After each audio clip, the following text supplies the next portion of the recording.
Welcome to Darker Days Radio presents. Well, we should be doing Warhammer this weekend. Well, at least David should be doing Warhammer, but event things get in the way. That's not going on. Instead, we're playing Warhammer Quest Curse City instead on Darker Days Radio rather than over on Gehenna Gaming. So yes, we will be trying to do this. We've got another camera set up that we will go to momentarily to show the game. So yes, we're playing this. Is this the right way? I'm not mirrored, am I? No, that's good. Curse City. You can't see unless my face is there. Oh, Curse City. Yeah. We are vampire hunting in the city of Ulfenkarn in the realm of Shaish, where Radukar, a ogre vampire, it seems, has taken control.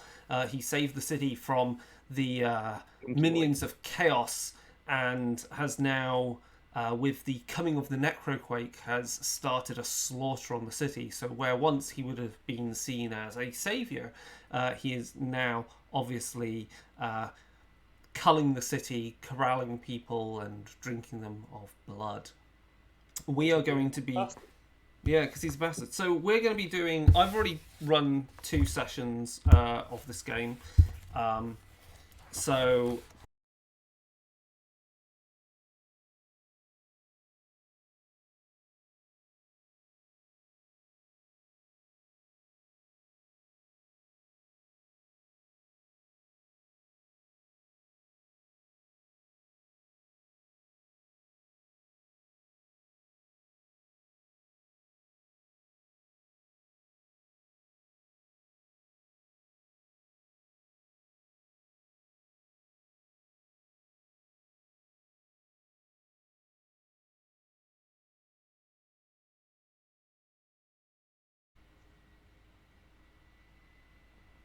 Is it showing on advert still? Yeah, audible advert, and they're saying that there's no... Oh, there we are. We are back. We're back. Sorry. Yeah, so... There will be a slight delay between what I see and how we talk. So, yeah, sorry. A few technical issues, as always. Ow. Got a splinter in my finger or something. No idea what. Right, so, yeah, there's different journeys in this game. It's that massive gun that Jelson has. Yeah. With this massive spiky thing on it. Yeah, there's different journeys in this game that you can run through. If you've ever played Warhammer Quest Blackstone Fortress, it's similar mechanically to that. I would say they've streamlined some of the gameplay to make it easier to pause between sessions, essentially. So you basically, in this, you do a journey and you go back to base camp, whereas in Warhammer Quest Blackstone Fortress they want you to do an expedition followed by an expedition followed by an expedition before you go back to base camp, and it can really wear you down. So the journey types are hunts, because you go out there trying to kill, slay the heroes, the generals, the sergeants of the city. Then there are scavenge, which is, as it sounds like, you go looking for stuff, realm stone in particular, to turn into equipment. There are deliverance journeys, which are very interesting. I've not played one yet, which is a basically kind of a rolling road. You're running through the streets of Ulfenkarn, trying to save the population. Standard. You grow your own dungeon crawl. Yeah. And then finally we have decapitation journeys, which are really our end game boss battles for each level, as our characters level up. Right? No, I'm not even at level 1 yet. So I think we're going to go with a standard hunt, and the characters we're using. And let's just we'll change our screen now to this. Woohoo! So what you see here is that's just our leader token. You've got our day-night cycle token here. You've got our objective token scoring. Turn counter. And then that's not a turn counter, that's objective counter. That's the daylight turn counter. And then you've got your destiny dice. So we'll have those somewhere where you can see it-ish. Then there's also dice. Dice come in a few types. There's D6s, there's these funny D8s, D12s, and other D6s here. These ones have a 1/3 chance of either, well, 1 in 6 chance of a success, or a 1 in 6 chance of a critical success. These have a 50-50 chance, so of having a success. The type of success then is either two sides are standard successes, and then you've got another two criticals. I'm going to turn my brightness down on my lamp, see if that helps. It's still a bit reflective. That's okay. Don't worry about that. And then you've got D12s, which are kind of similar again, with a lot more success icons in there and criticals. We've also got D12. That's for general anything else, how the AI works. And then we've got these Destiny dice. So let's put our Destiny dice in place here, because we need those. Put these back here. And then we're going to roll a D12. David, if you roll a D12, and you can pick our hunt. Well, I got that one. Let me have a look. So as you can see, there's lots of hunts here. These are different map layouts. There's 8 hunts. If you get a 9+, the leader chooses one. Barrow Lane? I actually rolled a 10, so I don't know who's going to be the leader in this, but we'll get to choose one. Shall we go with Barrow Lane? It's Barrow Lane. That's the one down in the bottom corner. Lots of blue. Yeah. Lots of compact stuff. Okay, so let's see if I can lay this out on screen for us. For those of you who are watching, we're not obviously in the same room. We're in different cities. I've actually got my own board up here that I'm going to play along with. But you're going to look at Chris's, so I'm going to set this up as well. Yeah, first of all is the case of finding the tiles, as always with these things. We've already selected the characters there from my campaign so far. We'll see those soon enough. There we go. Gonna need one of those. Gonna need one of those. Gonna need the drop zone tile. Some tree. Not that tile. Not that tile. Not that one. Definitely not that one. So I'm just going through trying to find the tiles that I need, and it's like there's so many. There we go. Want that one.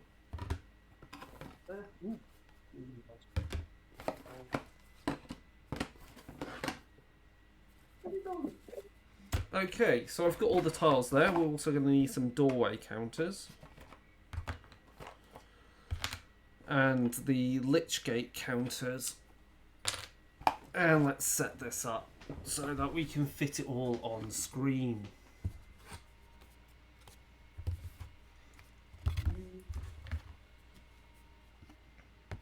This could be a squeeze.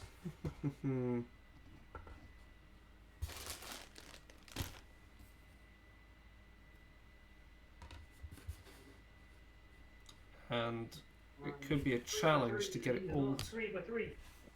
Could be a challenge to get it all to appear on screen. So I will try my damnedest with this.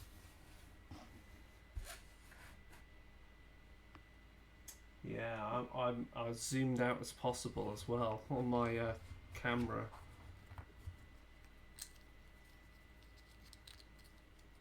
Doorways. I think I'm zoomed out as much on my camera as possible.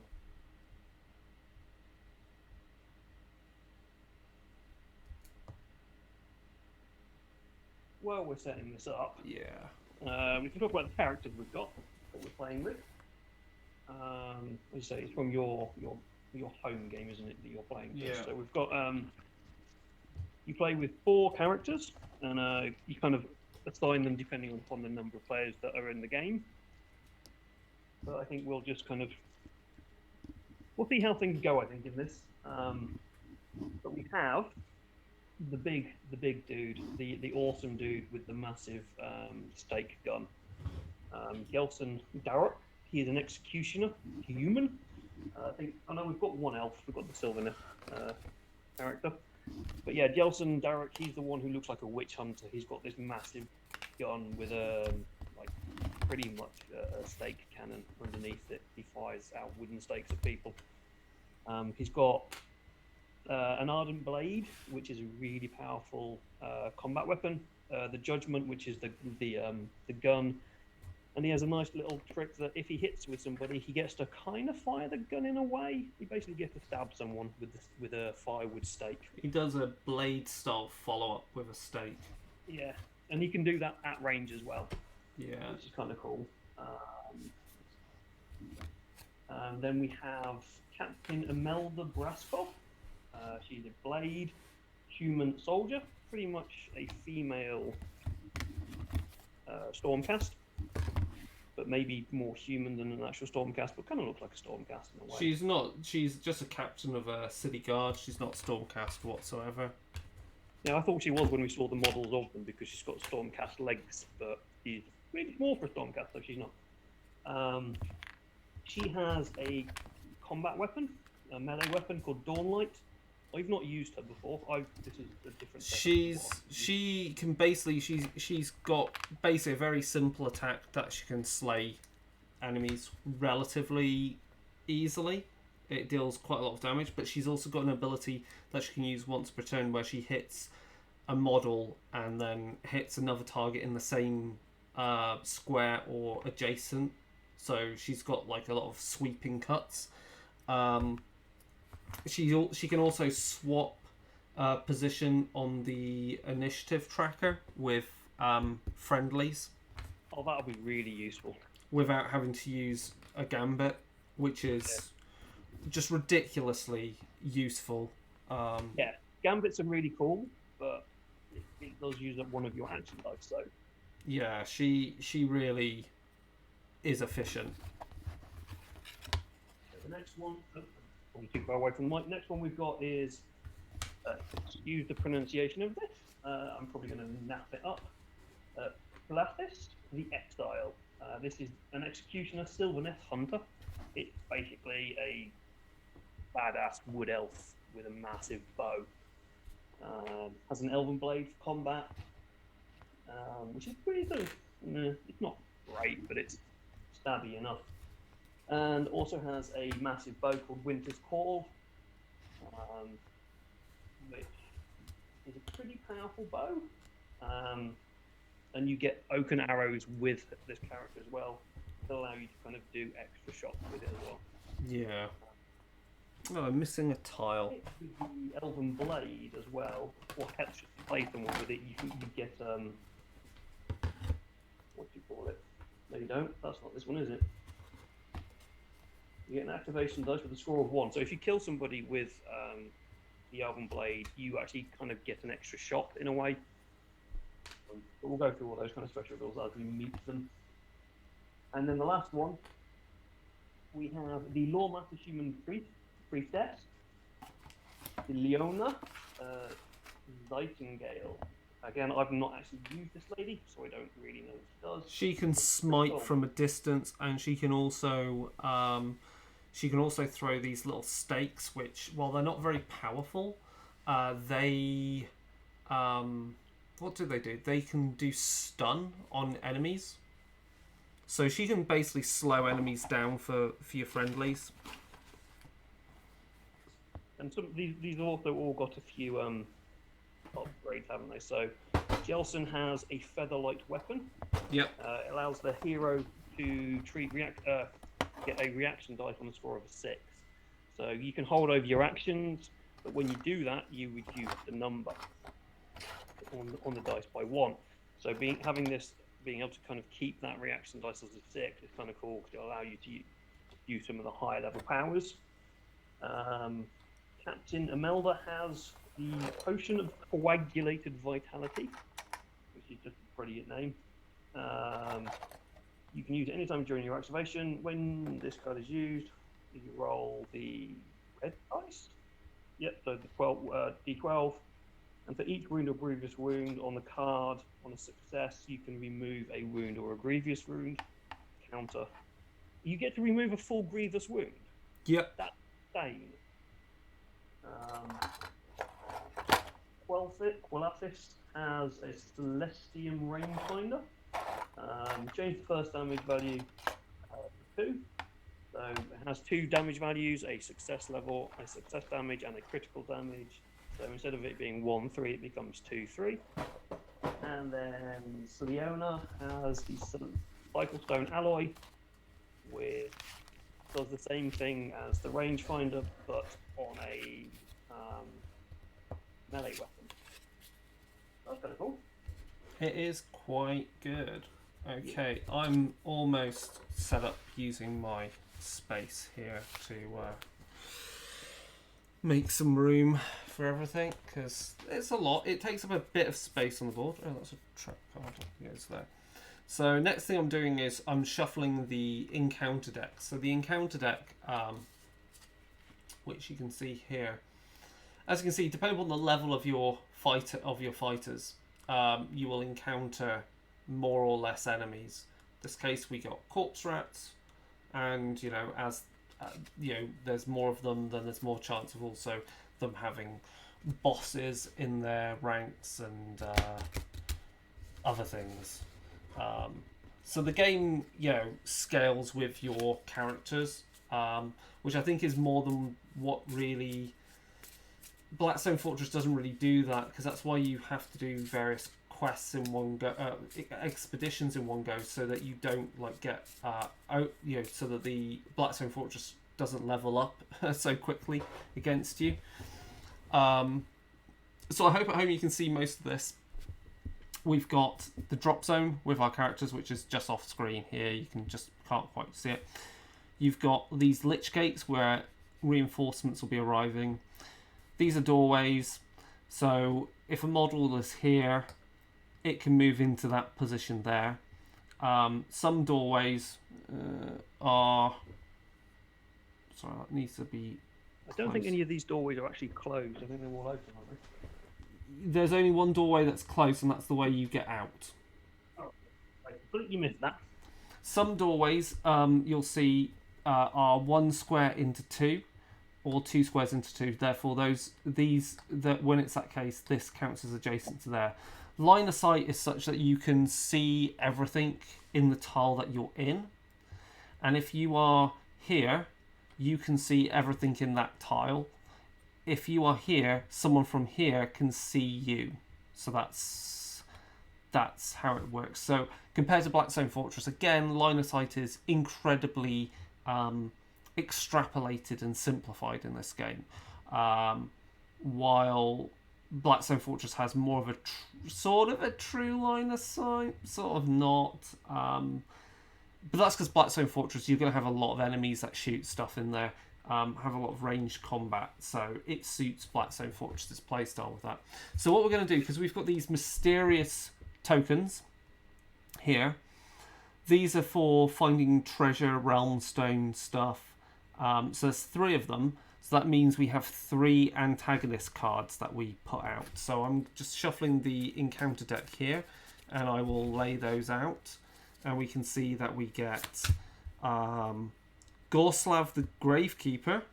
Yay, that's a great one to have. 2 Deadwalker zombies, not great with Gorslav, and 3 more Deadwalker zombies. So we don't use 4 because there's only 3 mysterious markers. Then you've got your initiative markers here, so I need to find my initiative markers somewhere. They're still in the box, I bet. Gorslav is this amazing dude with the spade. I don't know if I can find them, or maybe I did something sensible and put them in one of my character sleeves. Yeah, I put them in the character sleeve. So I will try and put all these out somewhere where they are easily accessible and sort of seen on screen if I can. So I'm going to put Imelda there with her potion. And her icon for initiative, which is the hammer. And I'll get... And she's a veteran experience, so she's got... Basically that means she's had 2 experience points so far and is waiting to level up to level 1 experience. I'm going to take out the initiative card 4. So you can see initiative cards here kind of look like this for bad guys. They have 3 or a 2 or a 1 like this. Good guy initiative cards off of counters that you put on your cards, on your characters, so you can see who goes next. So I'm going to just shuffle those up.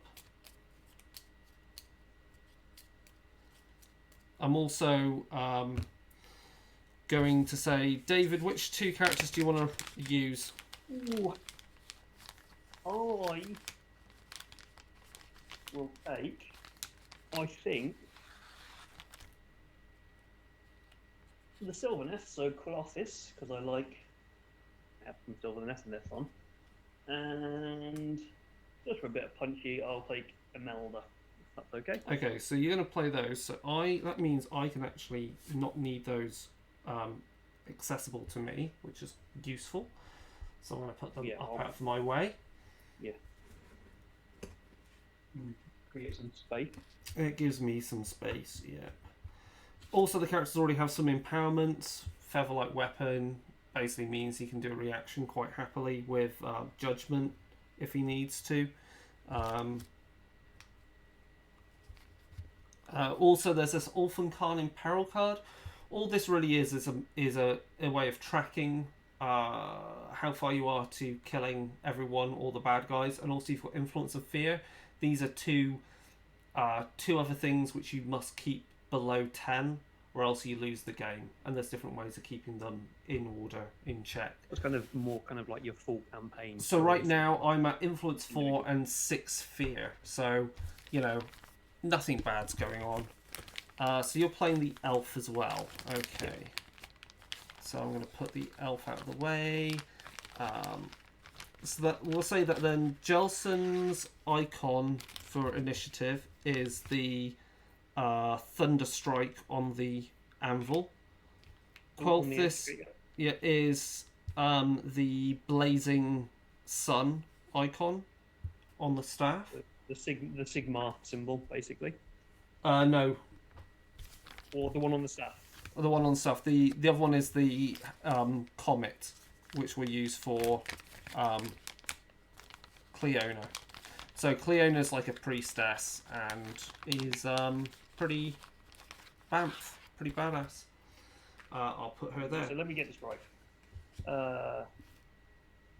Thunderstrike hammer is Jelson. Yeah. Sigma's comet is Cleona. Yeah. Colossus is the basically Sigma weapon with the star on top of it. Yep. And then Imelda is the really shiny bright thing that I'm guessing is some kind of magic stuff. Yeah. Cool. Right.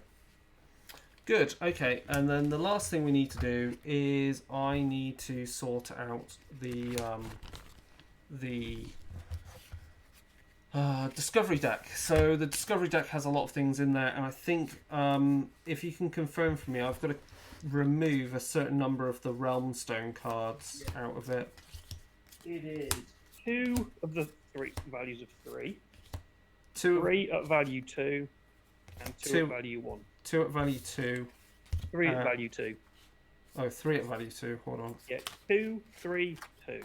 2, 3, and 2. 2. That makes sense.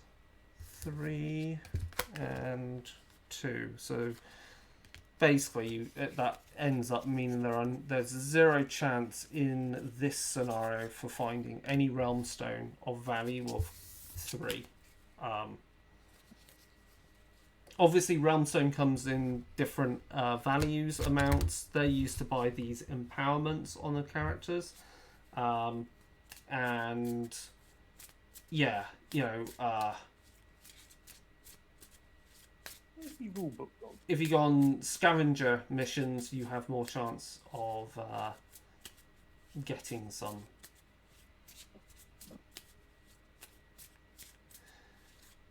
I need to elevate the camera even higher next time and change the settings on it to maybe zoom out a little bit more. It's yeah, it takes up enough space. Maybe not quite Kingdom Death levels of space, but it takes up space. Right, so Definitely you need an entire house to play. I've shuffled the Discovery deck, which I'm going to just put there. And that means we're ready to go. So the first thing is we're going to choose someone to be the leader. I'll choose, we'll say, Nelson. Jelson to be the leader. Yeah. Okay, but also we need to deploy our bad guys next to each of the things. So the leader basically gets to choose where they go. We're going to put Gorslav, who is this dude here. I'm going to bring him up. Ooh, he's like a zombie kind of grave digger. Yeah, he makes me think of Silent Hill. Yeah. Then we've got some zombies, which kind of look like this. They're slow moving, hard to kill. Harder to kill, anyway. And with Gorslav, he can bring more of them back.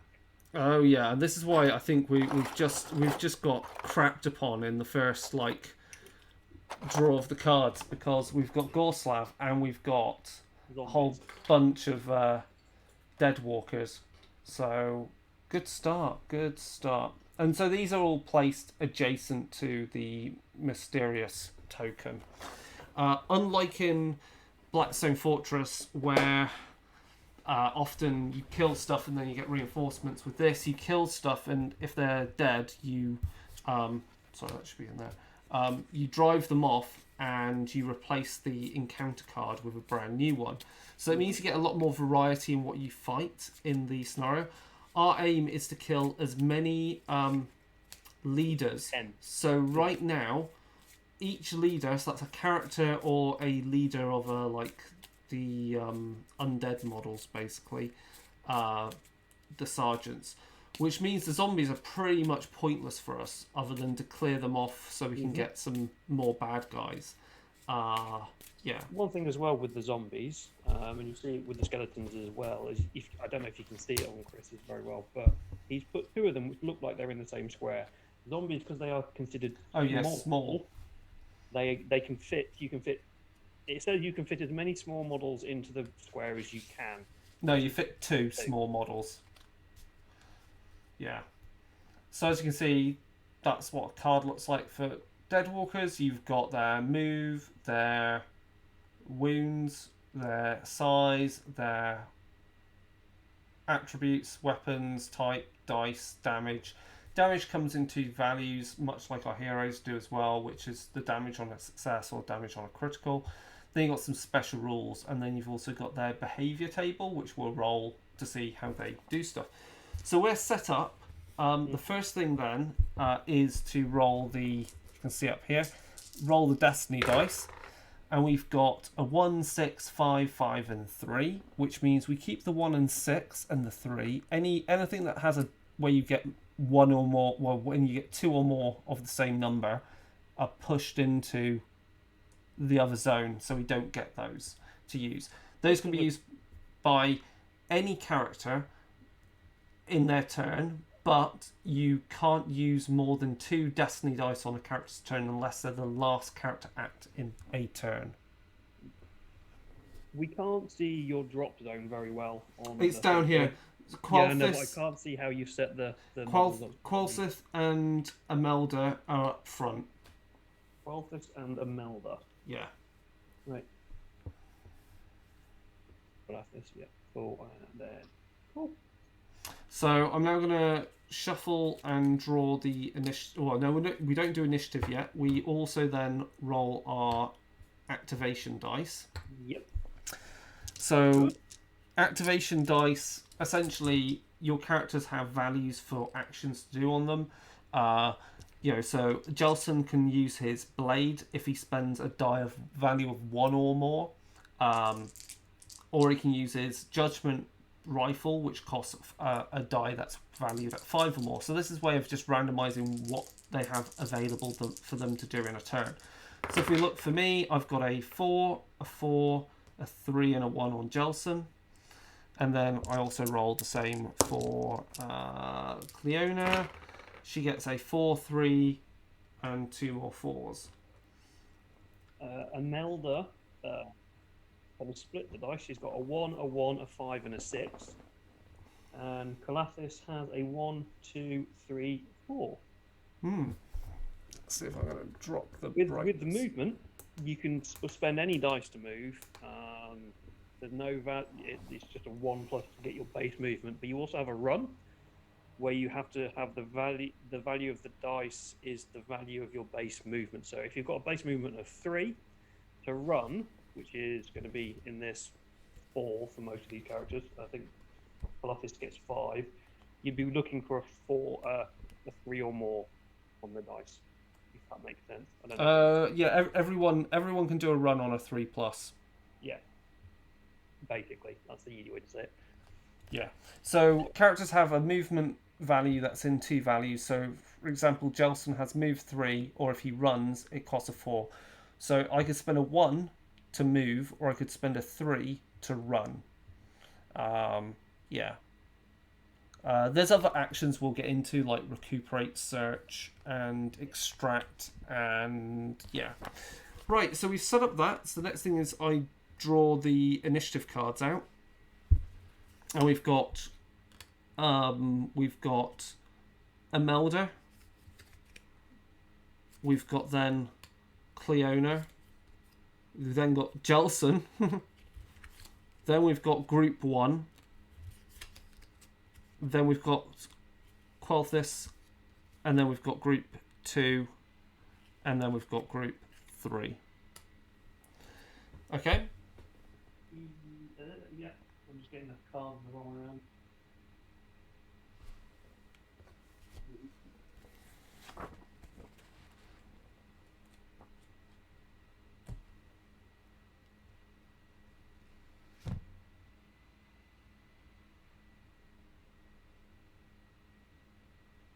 So Imelda,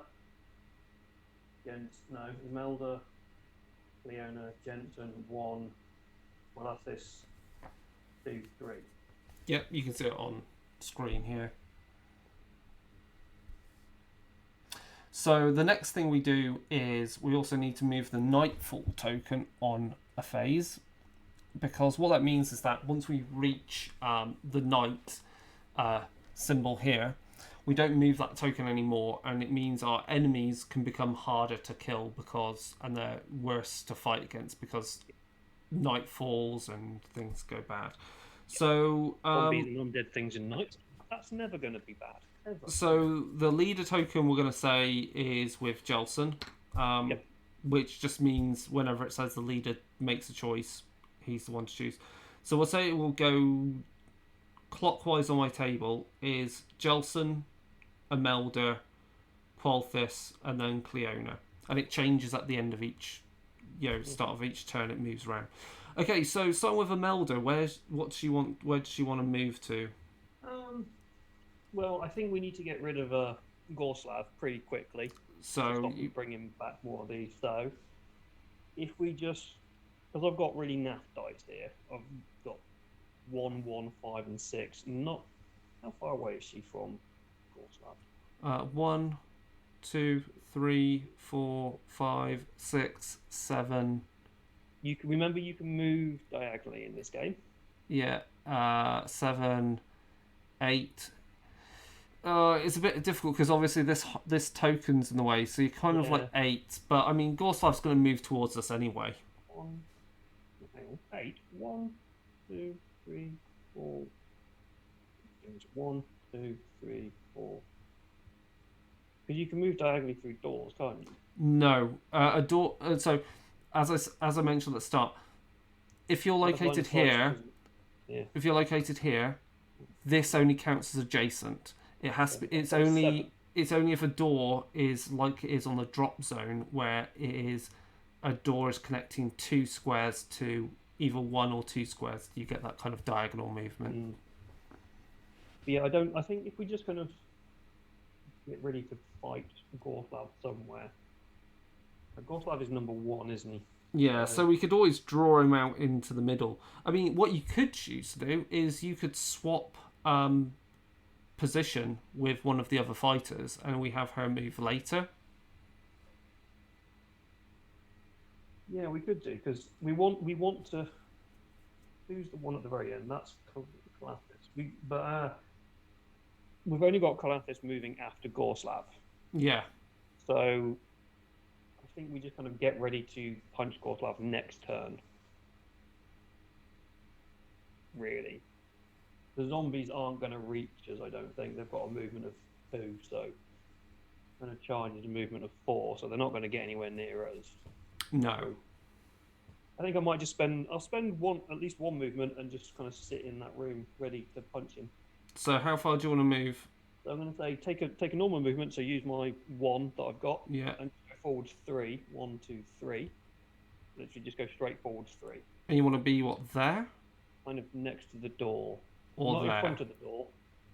Here then. No, one more across.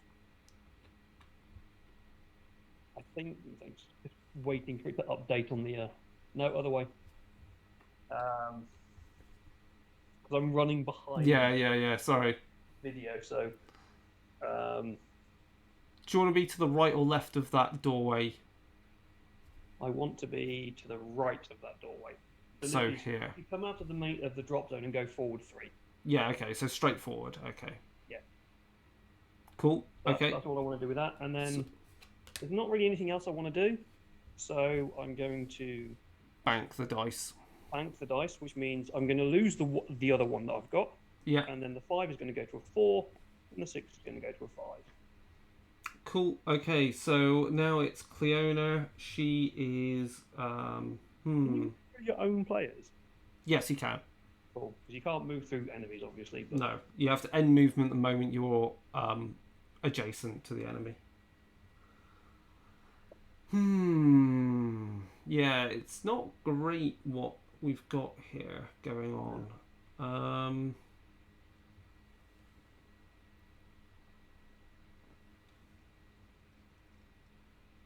I think she is going to make a move and spend her 3 and go 1,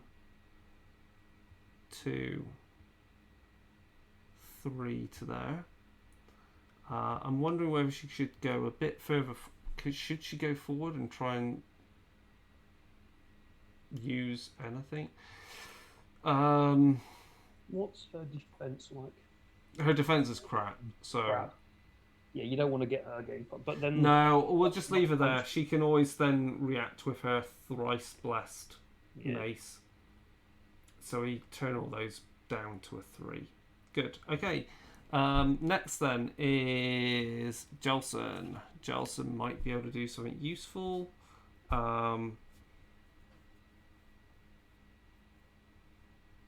Spend that 1 and go 1, 2, 3 to there.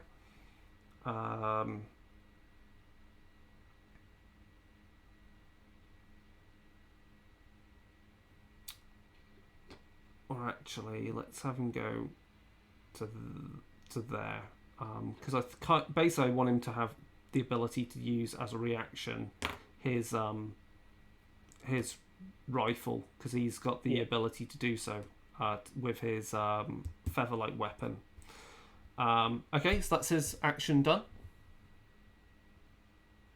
Okay, and now it's Lathis? No, it's Gorslav. Oh, so we Gorslav. We get a card for Gorslav. There he is. A move of 3, 9 wounds. So we roll a d12 to see what his Go for it. It is a 2, which is arise, arise. Deploy all slain dead walker zombies from hostile groups as reinforcements. So we don't do that. Well, they're not dead, so that's all right. This hostile and all dead walkers on the battlefield make an advance action. He also has the other further thing. This hostile's group cannot be driven off while he is on the battlefield. So Gorslav, he's the only one in his group, so we're okay. Gorslav is going to move, and he's going to move 3, and he goes the shortest route towards the enemy, which I think is going to be 1, 2, 3. 1, 2. Yeah, we're going to say it's this way. 1, 2, 3 to there. And then we also make all the zombies move. 1, 2, 1, 2, 1, 2 to there, and 1. He's stuck, so he stays there. And that's Gorslav's action. So now we go over to Qualthus, which I think that pretty much sets up quite well to be in a position to get some shots on Gorslav. Yeah, definitely. Just give me one second. You've got the board set up slightly wrong, I think. No, I'm good. Yeah, no, the top one with the zombie. Yeah. That should be a one. Sorry, the very top square one. That's only a one gate. It's not two. Is it only a one gate? Okay, I'll slide that over. It has to. Oh yeah, it is. Yeah. So it should be like that and like that. Good. Okay. So they should be then. What? So, then you just move the one that's not. Oh, I'll just put it like there. That's fine. Yeah. Good. Okay. So Qualthus. Qualthus. Let's go shoot. Well. Hang on. 1, 2, 3, 4. I'm going to need to run. Do this. So I'm going to spend the 3 that I've got to run. Okay. 1, 2, 3, 4. One. Bottom of obviously that's where the tile that You want to be Gorslav there? in. Yeah. Yes, I can shoot actually if I'm in the room, can't I? You can shoot. the other You can shoot from there even.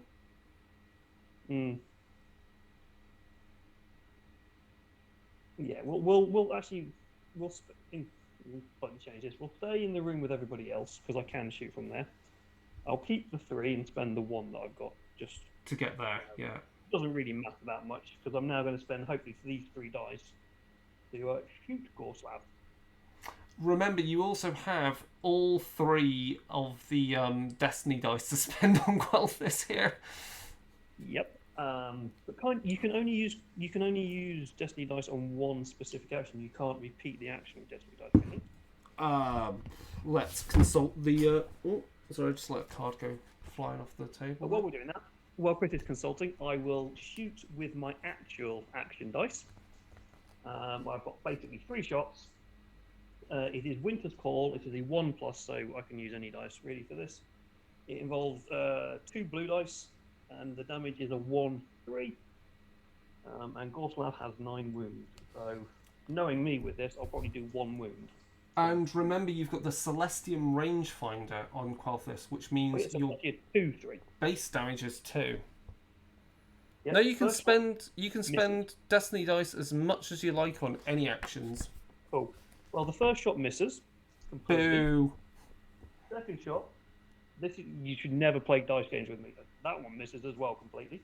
I'm going to need all these Destiny dice. Crying out loud, fuck's sake. Third one misses. Right, Destiny dice. You're rolling 2 blue dice here, right? Yeah, I'm rolling 2 blue dice, and they're coming up blank each time. There we go. We'll use the 1 from the Destiny dice. I got a success and a critical success. So that means you've done a 5 critical. wounds. No, you only count the best You count the result. highest one, don't you? Yeah. Yeah. So it 3. does 3 wounds to him. And then I will use the 3 in the Destiny pool. And I do again another 3. Okay. And I will do the last Destiny dice. See if I can get another 3. Kill him off. Kill him off. No, I only get 2. He's got 1 wound left. Damn it. So, yeah, so you've dealt 8 wounds to him, and he's got 9 wounds total. Okay. Good. And that's the end of Qualthus's turn. And then it is the first bunch of zombies, which is the 2 dead walkers. Let's roll d12 to see what they do. Oh, hang on a minute. Does he have? He doesn't have any special rule that allows you to reduce the damage, does he? This one? No, he doesn't. No, he doesn't. That's the other guys. So on a 4, they just do an advance. Which So group was 1, 2. It's the one with 2 of them. No. They go forward in a line, and then Longer zombies. the next lot do a 9, which is a charge. So that means they move twice, and if they're in base-to-base contact, they can attack. So they go 1, 2, 4. So the group 3, of 2 4. is actually going to be in combat. So in combat, but of course, as he gets in, Jelson and Imelda have the chance to do some damage. Yeah. But before you even Then you only get one reaction. does only one person get to do a reaction? No, I think both people get to do a reaction, but you only get to do each person only gets to do one reaction. Let's just. I knew there was a one somewhere.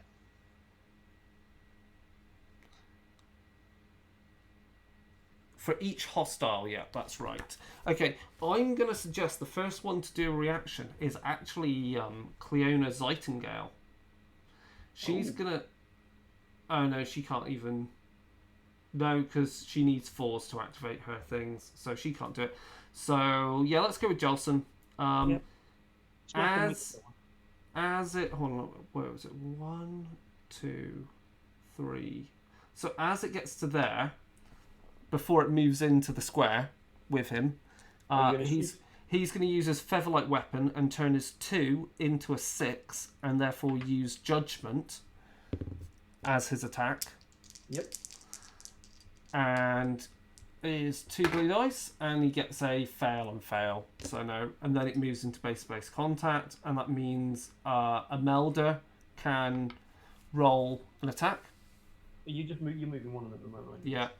Okay, so Imelda she's got a Dawn Light. It's a 1+. I can't use Death Blow, unfortunately. No. Maybe if they don't die, I can use Death Blow in the next round, because there'll be 2 of them there, and we can just squish them. So it's a 1+, so I'll get rid of one of those dice, and she gets a red dice, damage of 2 or 4, and we get me and dice. It's still alive. Okay. And we'll say it attacks... I've got quite a good defense dice, so's Imelda. We're going to say it attacks Jelson first, this one. Yep. And it attacks with a single blue die. And it gets a critical, which means it'll be doing 2 damage. But Jelson has a defense of 2. So enemies don't get to roll defense. Heroes get to roll defense. So if he succeeds, he gets to reduce either the damage by 1 or by... is it by 3 if he gets a critical? Or is it by 2? I can never remember that. I think it's 3, yeah. Let me find it. By 3, yes. So we roll his, and he gets a critical, and he ignores the damage. And then the next zombie moves forward. 1, 2, 3. Jelson can only fire once with Judgment in a turn, so it moves into base-to-base contact there.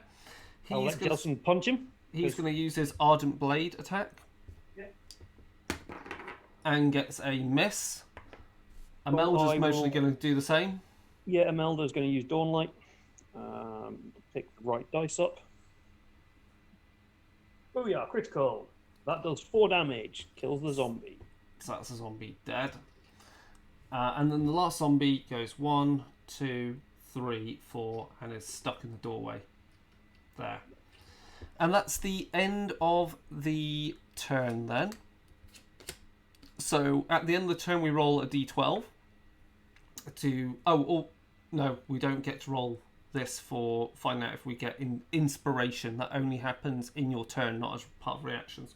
Mm-hmm. So we roll this to see if there's any kind of event. And we get a 6, which I think is a crisis, is it? Yeah. Oh, excellent. So a crisis is some more kind of story-like event. So we go to the quest book and we go to the hunt 19 table.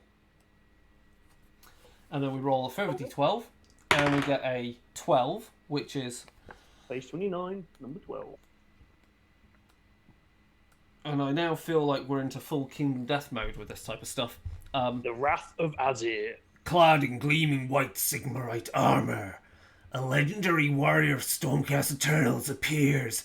Ignoring the hero's calls, she marches towards a small man selling sweetmeats from a tray. As she reaches the vendor, she makes the striking down. The hero must choose to save the vendor or stand aside. You get to choose which hero this is. So before we go anywhere, who is going to be the hero? We're going to say it's Jelson, because I'm leader. Yeah, make it the lead. We'll just make it the leader each time. I think we'll let the vendor get pummeled. So stand aside. So we'll stand aside and we go to entry 123, page 40. Woohoo. This is a long story. The Stormcast Eternal Sword cleaves the vendor in two. Instead of blood, writhing maggots, spill out on the floor. With a shout to the heavens, the Sign of Sigmar brings her weapon down on the cobble street. Stones and dirt explode outwards as lightning fills the air, incinerating the maggots and several luckless citizens. Only the hero's quick reactions keep them alive as they hurl themselves aside. A deep voice emanates from the Stormcast Eternal's helmet. 5 years I have hunted that creature. Now it is over. It was for the best that you did not interfere. The warrior leaves without further comment. The acting hero loses all inspiration points at the crisis ends. Well, we've got no inspiration points, so yeah, that was simple. Right. That's simple. You mentioned it a few times now.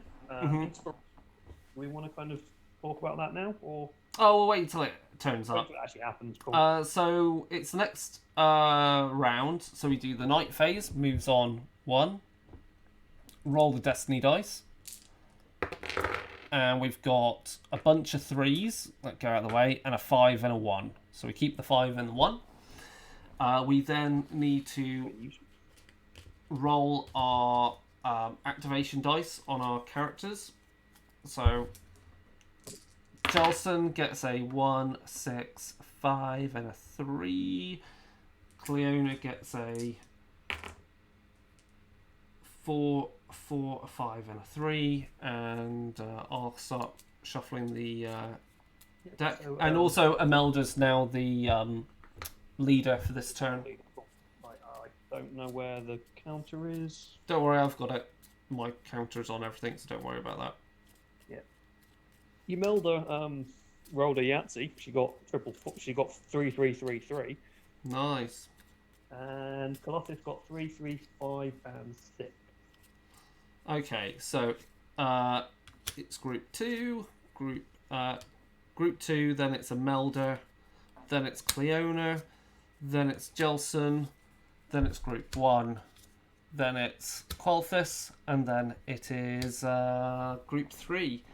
So group 2 is the 2 Deadwalkers straight ahead. I'm not too worried about them. I don't mind them going before us. I don't think it's worth trying to do a gambit to.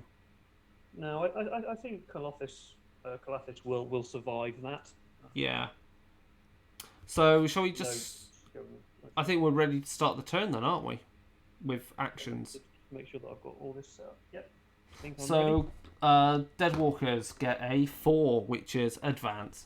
So they move 2 forward and then attacks with a blue dice. Gets a critical against Qualthus. And Qualthus has a really crap defense of the white dice. Oh, I saved. I got a 1. So that means you take 1 damage. Cool. And they lose a dice because of this. Yeah. Again, unlike Blackstone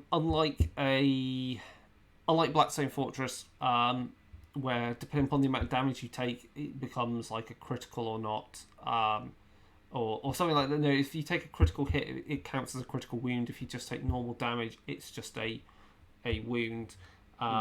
This is much more simple with how it treats wounds. So basically, if you take a point of damage, you take 1 wound. Then if you take another point of damage, it gets upgraded to a grievous wound.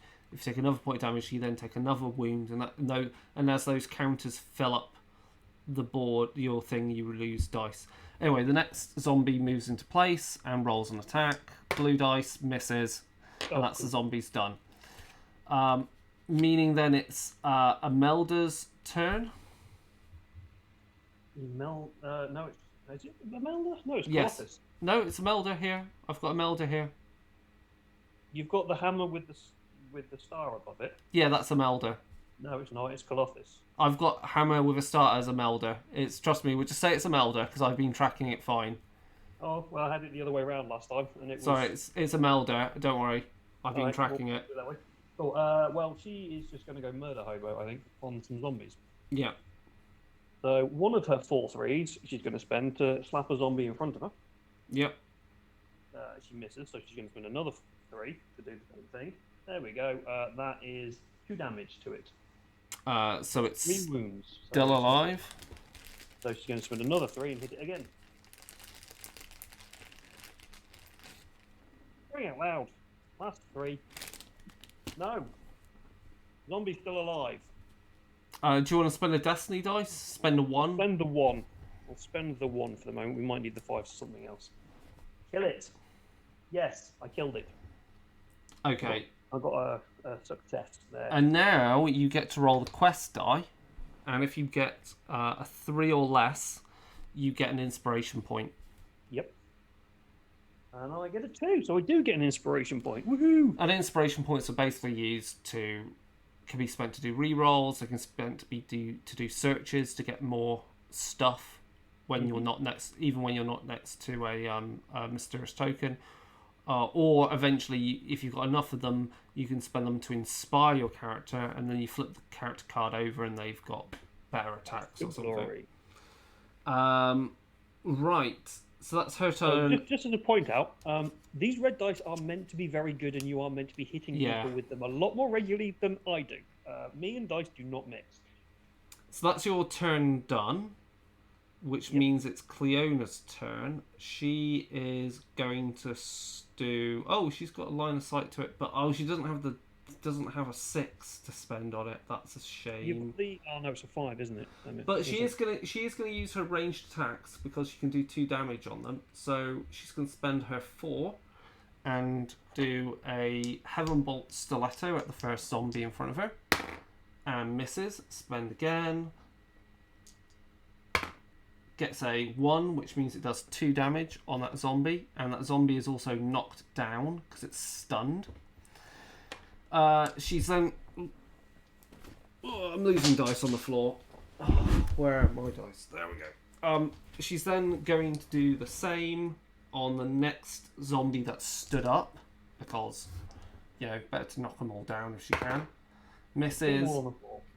And then she's going to move for her 3 and go 1, 2, 3 to there, because she's going to go for the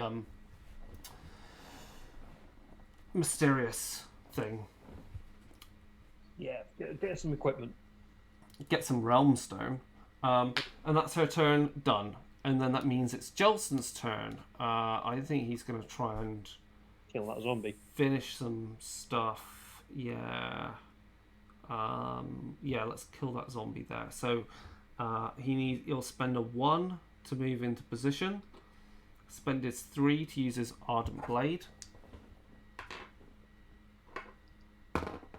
which misses. Spends a 5 to do it again, which does 2 damage. And then he gets a follow-up with his Firewood Stake as a result of the hit. And he gets a critical on that, so he's done 3 damage. That's a zombie dead. And then he's got a 6 to spend. And a 5. He could... Also, you get to roll for inspiration. I will do, yeah. I'm just wondering where I want to move first. End his turn. I'm going to actually have him go and follow up with her. So 1, 2, 3, 4. Just so they're together. And that's the end of his turn. And then we roll inspiration. And he gets a 3, so he gets an inspiration point. Oh, actually, also he gets Relentless Hunter. Each time a weapon action made by this hero slays a hostile champion. Okay, so that's not happened yet. Okay, cool. And then also, because that zombie card is those 3 zombies are gone, we can remove that encounter card.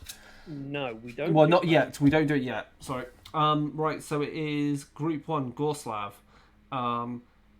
He can't get into base-to-base contact. He's a bit screwed, actually. Well, he might just roll a rise. And... Yeah, well, let's see what happens. He gets a 12, Corpse Planting. If there are no heroes adjacent to this hostile, treat the result of this as Call of the Gravekeeper.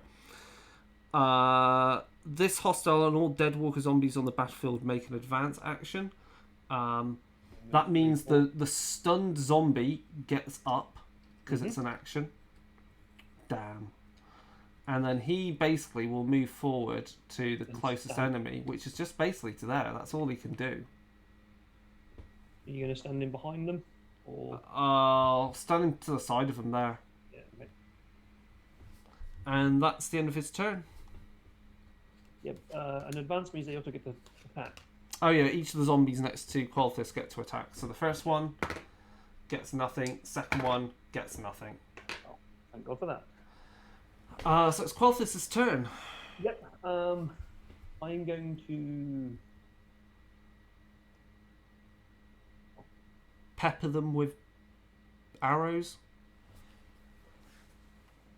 This is something that I was questioning when I was reading the what'd you say? The rules. That's the word.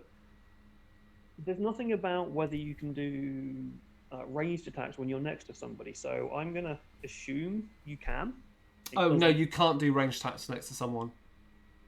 Yeah. Do I count as being next to them because there's a doorway there? Yes, you do.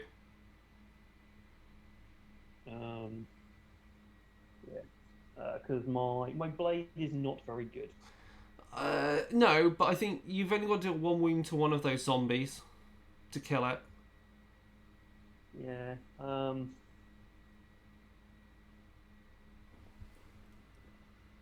Yeah, I will attempt to stab the zombie that is wounded. Mm-hmm. Using one of my threes, or the only three that I've got, because the other one is a wound now. That's a cock dice, but that is still 1 damage from the other result. Okay, so that's that dead. And then hopefully you can pepper this next one with as many attacks as possible. Well, I need to move away from it because I'm still in contact. Yeah, I know. So you just need to keep rolling your base combat attack.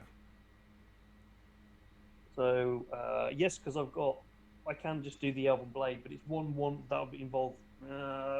It's going to be horrible. It's the only thing you can do. Move away. I'm going to spend a die to move away. I can't, can I? I need no, you're locked in. You can't move out of combat. Yeah. Okay. So let's just hope I roll lots of things here. No, miss. I'm not going to kill it. Miss again. And I'm going to use the last Destiny dice because nobody else is going to go. And I do cause 1 wound on it, even with a critical success. Yeah. Because it's a plant weapon.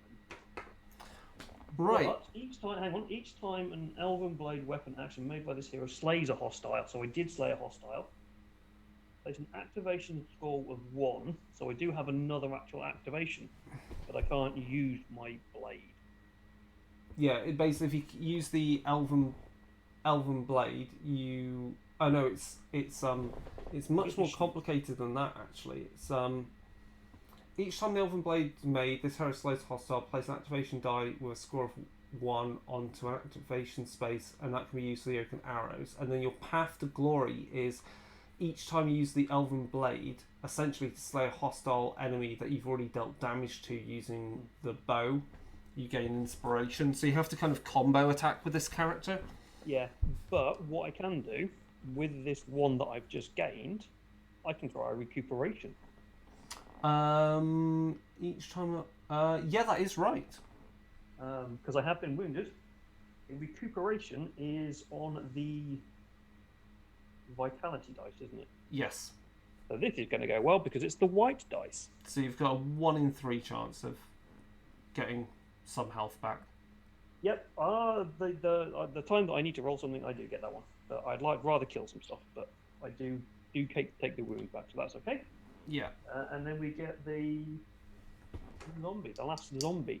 No, there were no zombies. No zombies there, so we remove that encounter card and we place a new one face down. I'm looking at. Oh yeah, we are group 3. I'm kind of confused here. Yeah, don't worry, it's group 3. Yep. And then we roll the quest die to see what event happens. We get a 11, which is inspiring effort. The leader picks a hero and they get 1 inspiration point. Who has inspiration points so far? Jelson. Inspiration for Colossus. Yeah, roll that as well. I got a 1, so they do. So Does Cleona have inspiration? No, she doesn't. Does Jensen have inspiration? Jelson has inspiration. Oh, I'll give it to Cleona then. Okay. Because yeah, inspiration, can be used for re-rolls. Or you can also at level 2 you can spend 2 inspiration points to do a gambit without having to spend an activation die, which is good. Right, okay. That means we're gonna move the leader as Qualthis for next turn. We then move the day cycle round again. We roll the destiny dice, and we get a not a very good roll. We just get to keep a 3. Everything else is discarded. We roll our activation dice. Jelson gets a 1, a 2, a 3, and a 5. Cleona gets a 1, a 4, a 5, and a 6. And then I'll shuffle the cards. Yeah, Imelda gets a 1, 3, 4, and 6, and Colothis gets a 1, 2, 3, 3. So she ain't stabbing anyone.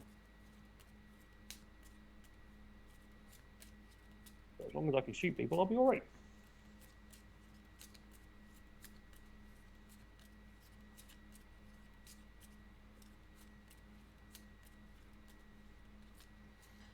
Right, and so the initiative order is Imelda, Cleona, Qualthis, Jelson, Group 1, Group 2, Group 3. That's alright. Really nice. And then if you want, you can swap Imelda. What is it? At this... Because it'll be at the start. Once per turn during the gambit step. Gambit step. So Imelda could switch with someone else. Yeah, I'm just seeing who is where. Bear with me a second. I think that's the right way. Yeah, cool. Doesn't really. Do we want to go? Doesn't really matter because we're going before everything anyway. So it's just a matter of killing people. I might swap with Colothis. No, Colothis, so Colothis can get out of the way. As you can punch things. Yeah, I'm going to swap Imelda and Colothis around so Colothis can move out of the way. Yeah. So you want to swap Imelda with Colothis, and then Colothis can go first and kill a zombie, hopefully. No, because she can't shoot. Because I've got 1, 2, 3, 3. But you can move out of combat. Can you move out of combat?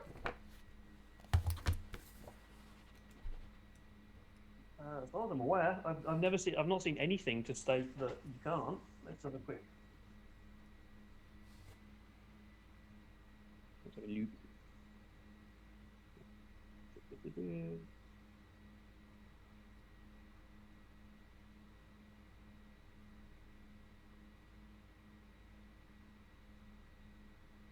Move when. Oh yeah, you can. You can if you start the move next to an enemy, you can move out of combat. Yep. So I'm just going to move out of combat. I'm going to.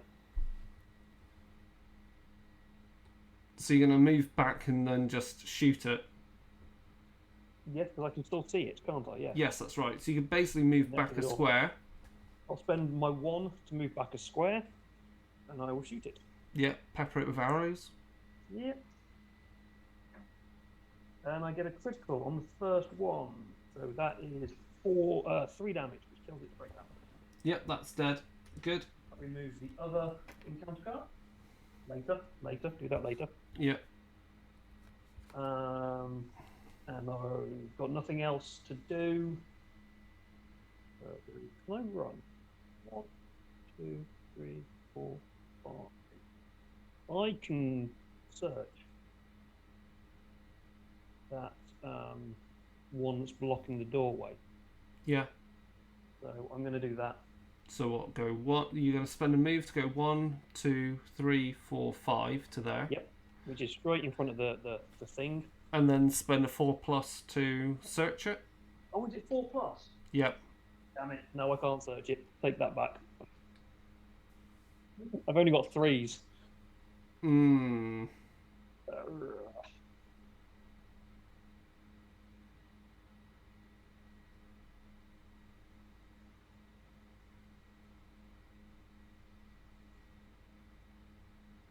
How many 3s do you have? I've got 2 3s. And a destiny die. Yeah, 3. So I've got So all you the could, 3. you could run 1, 2, 3, 4, 5. Run again 1, 2, 3, and shoot Gorslav in the back. Oh yeah. Let's do that. Let's shoot him in the back. So you run to there and then you shoot him in the back. 1. Running through all the way there and then shoot him in the back. Come on. We need you to do this. If I don't do this, this is gonna. You could re-roll. You have inspiration points, remember? I do have inspiration points, but also all I need is 1 success. Yeah. So let's just see. I get a success, which causes 2 wounds, which takes him out. Gorslav is dead. That means we can move our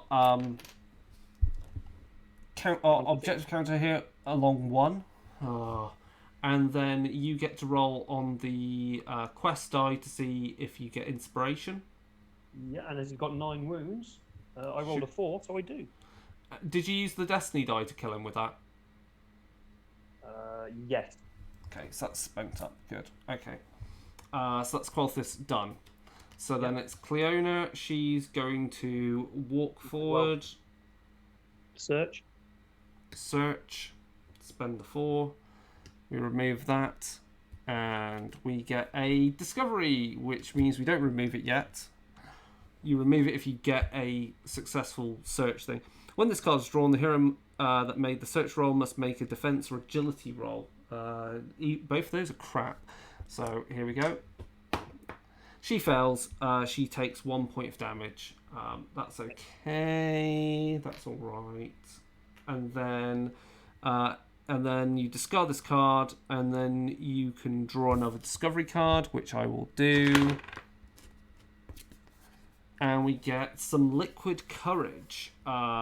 The effects of the renowned liquor are temporary but potent, leaving the user with terrible headache and memory loss. A hero with this treasure card can use at any time during the activation. When they do this, they gain 1 inspiration point and become stunned.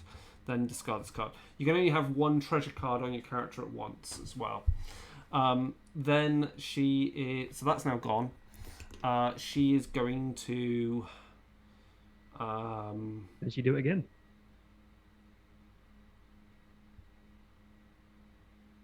Move, I think, or yeah, I think she's going to move into position 1, 2, 3, and then keep a die ready. Right, so that's the end of her activation. Hang on, if you put her in front of or behind? Behind Qualthis.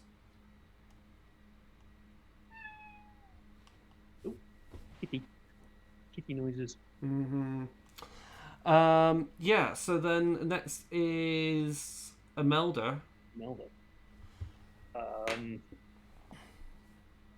Can she reach one of those things? 1, 2, 3, 4, 5, 6, 8 up to there. 2 runs, and then a search, I think. Yeah, so she's gonna run twice to the one at the very back in the 3x3 square. Okay, 1, 2, 3. 1, 2, 3. Well, she's gonna run, so she's gonna. So she does a run. So she does a run first. 1, 2, 3, 4, and then she runs again. 1, 2, 3, 4. She's put her right in front of the mysterious item. Yep. Which she's going to spend her 6 on to poke. Okay, and the result is a treasure card. It's a Vital Elixir. Where is the thing? Sparkling vial contains gyronet concoction with remarkable healing properties. When a hero draws this, a hero with this treasure card can use it any time in their activation when they would be diseased. You can use it, the Vital Elixir. A hero with this treasure card can use it at any time during that activation or when they would become diseased. Essentially, it allows you to remove the diseased token from a character. But she already has the Potion of Coagulated Vitality. Then I would say keep the Potion of Coagulated Vitality because it's so much better. And you discard this treasure card. I would definitely say that is much better as well. And that treasure card is discarded, and we remove that mysterious token. Which means that it's Jelson's turn. There isn't much to do here, so he's going to run. 1, 2, 3, 4. Run again. 1, 2, 3, 4. And then move again. 1, 2. And then, yeah, that'll be discarded anyway. He's just basically going to be in position so that next turn he can search the item and also unlock the gate so that we can have our escape point. If it all goes to buggery. Yeah, we're not doing good on killing any heroes or anything right now. Right, so it's group 1. So what happens now is we draw another blank card. Reinforcements. So no, we don't. Well, it's not a reinforcement yet. So it's a blank card, so that goes to the discard, and a new one goes in place. Then we've got group 2, which goes to discard, and a new one goes in place. And then we've got group 3, which we have a look. And group 3 is Ulfenwatch. How many? So it's 2 of them. Yeah, could we get some champions to kill? Yeah. So we're going to put in there a basic Ulfenwatch and a Ulfenwatch Sergeant when I find the appropriate model for him. There we go. With a spear. And they are... Where are they placed? Unless otherwise specified. So down here? No, or there. I think it's here. So they're placed, and all they do is advance, and then if they can attack, they can attack. So they go. Their movement is 3, so they'll go. There, go 1, 2, 3, and then go 1, 2, 3 to there. And if we kill the sergeant of the Ulfenwatch there, who has 1 extra wound than other Ulfenwatch, then we go up by 1 on our objectives. So this is good. Right, okay, so that's the end of that turn. Again, we rolled a quest result is a 8, which means a born hero, the leader, picks 1 hero that is out of action. No, that doesn't happen. If there are no heroes out of action, the leader picks 1 hero on the battlefield and they make a free recuperate roll. Qualthus can have that, I feel. I got rid of the wound. So. Oh, right, so then it's Cleona that does it. And she rolls her vitality to do this and fails. So yeah, right. A free roll is a free roll. So then we move the daytime the night cycle counter around again by 1. We roll destiny dice, and we've got not a good roll. The only thing we keep is a 2. We roll our activation dice, and we get a 3, a 1, a 4, and a 3. And we roll with Cleona only 3 dice, a 5, a 4, and a 4, because obviously she's got a wound that takes up her thing. Takes up the slot. And then you're doing your activation dice, and then I've got the... Yep. Imelda got a 2, 3, 4, and a 6, and Clothis got a 2, 2, 4, and a 6. Right. So I'm hoping we're going to get a lot more interesting stuff turn up and not bloody zombies, or else we're going to have a really hard time. They get dragged on, isn't it? Yeah. Um, But at least it does cycle through all the cards. It doesn't get shuffled back in, so we know everything's going to come up at some point. Group Doesn't matter 3, Imelda. Group 2, Jelson. Group 1, Qualthus. And then Cleona. And Cleona's leader this turn because we're on turn 4. Right. So, hopefully Imelda can run forward and just like start battering skeletons apart. Yeah. So we'll obviously Group 3 is going to go first, which is these skeletons. So Is the Orphan Watch? Yeah, that is correct. So, let's see what the Orphan Watch deck, card looks like. they have a movement of 3, 2 wounds, and a pants melee weapon. So let's roll their behaviour, and we get a 9, which is Dance Macabre, which is bad. That means they move, and then they get to make a move, and then they get to make a move and attack because they've got a charge action, which basically means he moves up into that position. I'm going to have him attack Qualthus first because Cleon has already taken a wound, just to spread the damage out. Just 1 second. Unless Qualthus has got some good dice. Yeah, I know. I think I've naffed up my setup here.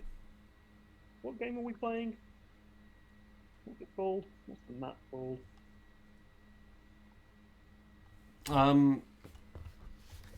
The map Arrow where Lane. There we go. yeah. I've got my board set up slightly wrong. Hang on 1 second.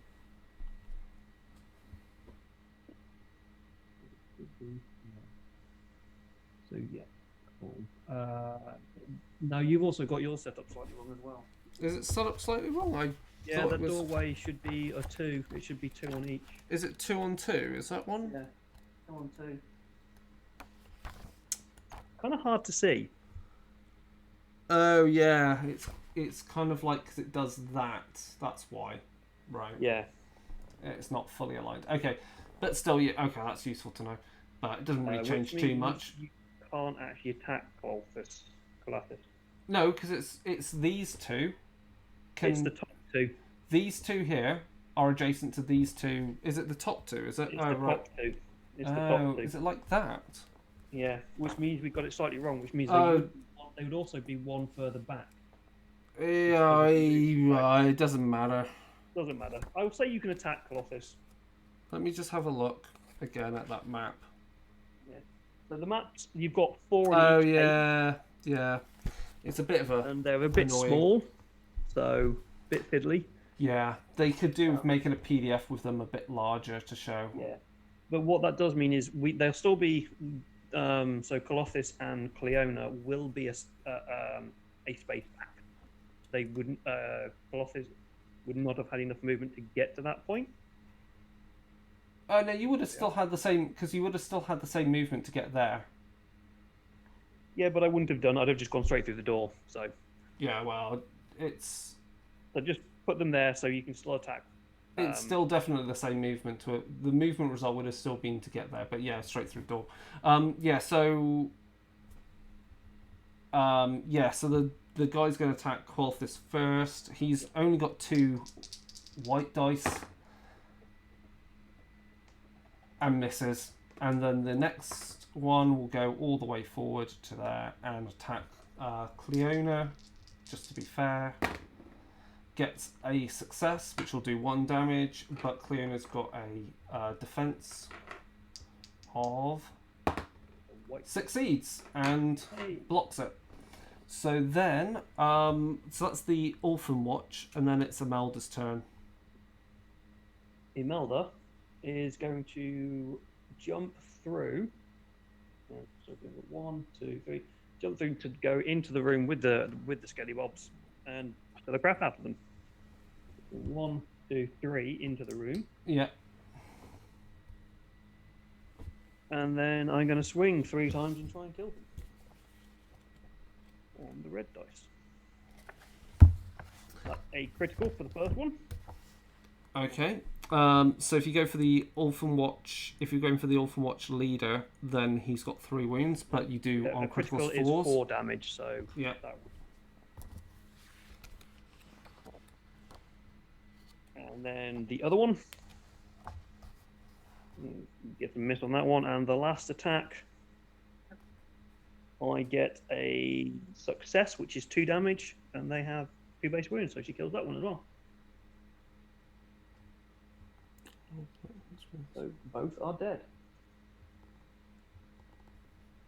She now has no dice left, but she did 5 wounds, so inspiration on a 5 or less. No, I rolled a 10. Okay, No cool. inspiration. So that's Imelda's turn done, is it? That's Imelda done. Pretty good. Killed the Orphan Watch. Oh, and that takes us on a notch. Oh yeah, because with the captain counts, doesn't it? Yeah. Yeah, captain counts.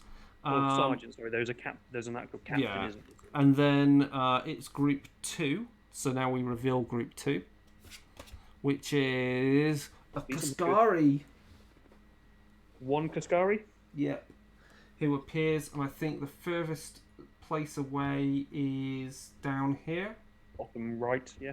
And obviously he appears and he advances. Let's get the Kaskari card out. He's got a movement of 3. That's Radica, we don't want him. I would guess he moves straight up towards Jelson. Yeah, 1, Jelson, 2, sorry. 3. Cool, Jelson's going to... Oh, hold on, I've brought out the Radica model. We don't want to use that model. That's completely inappropriate. There we go. I'd rather not fight him, to be fair, but... Just show on camera, you can see up close. There we go. There we go. It's this kind of like zombie ogre. Massive zombie ogre thing. Big axe. And then we've got Jelson, who is going to consider quite carefully what he could do, because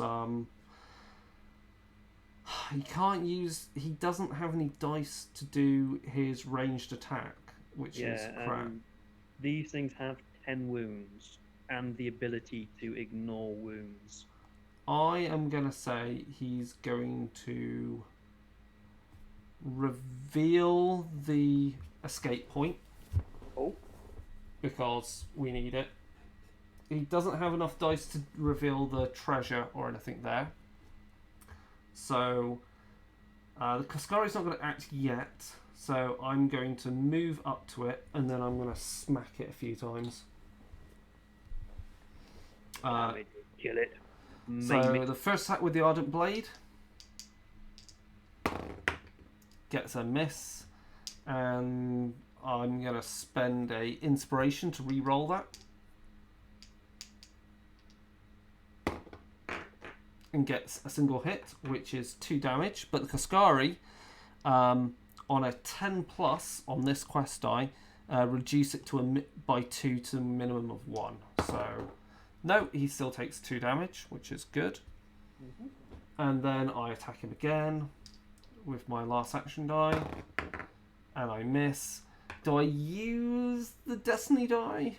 Oh no! Also, because you're the only one who's there who Yeah. can actually damage it. Because I hit him as well. Remember, I also get my follow-up attack. Follow-up attack with the stake. With the stake, which missed anyway. Yeah, I'm going to use the Destiny die to get another attack in. Yeah, go for it. Critical, so that's 3 damage. We roll his quest die, which is a 9, so that doesn't affect that. So he takes another 3 wounds, so he's up to 5 wounds. And then we try and follow up with the firewood stakes again, and that's also a miss. But 5 wounds is pretty good going because he's got 10 wounds. And that's Jelson's go.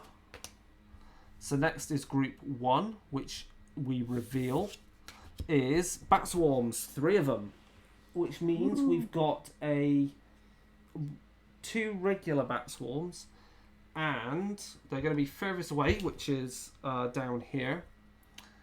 And we've also got a fell bat in there as well. Oh god.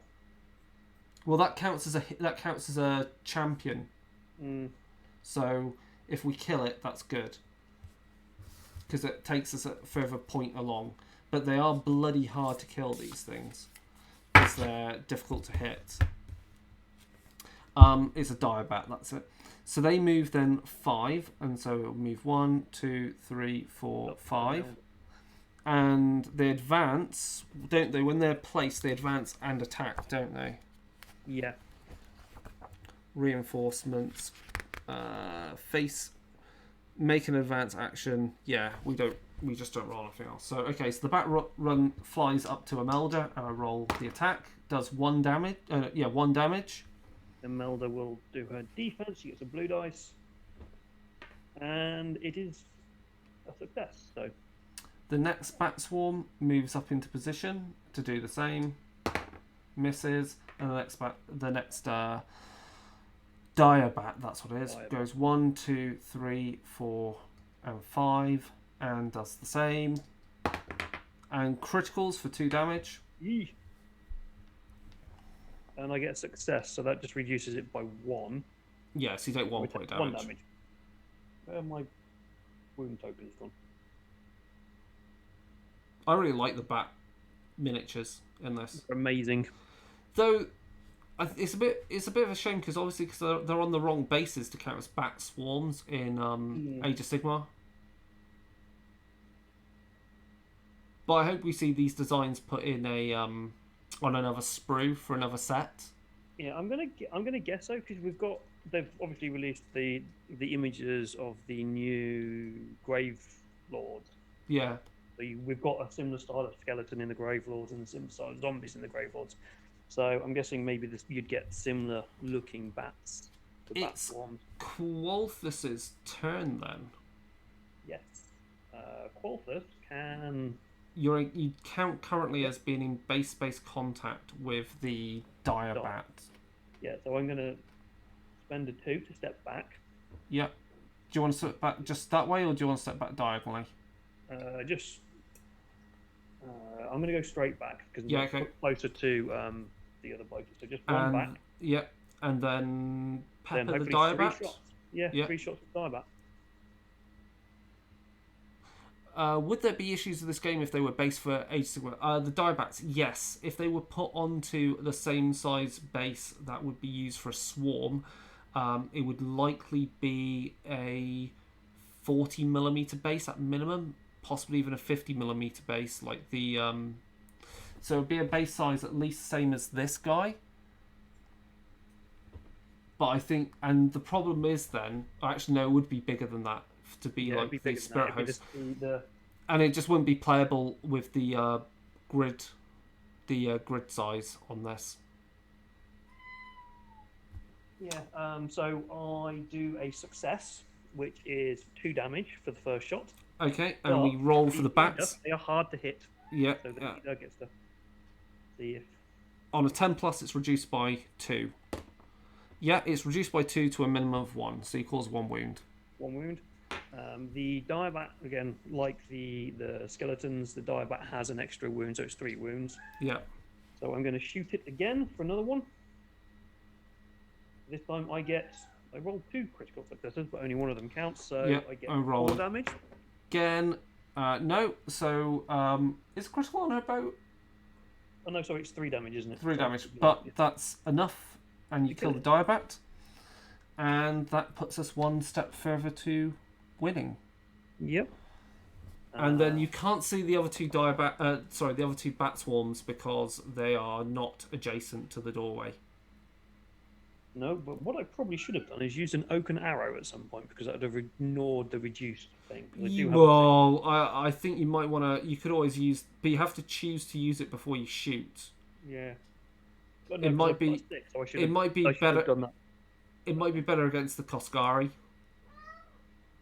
It will be definitely better against the Koskari, but I can't get there because I've only got a 6. So I think I will just use the 6 to run into the room with Jelson. So you move how far? 5? 1, 2. So 1, 2. And I'm going to stand at the top. What do you call it? At the left.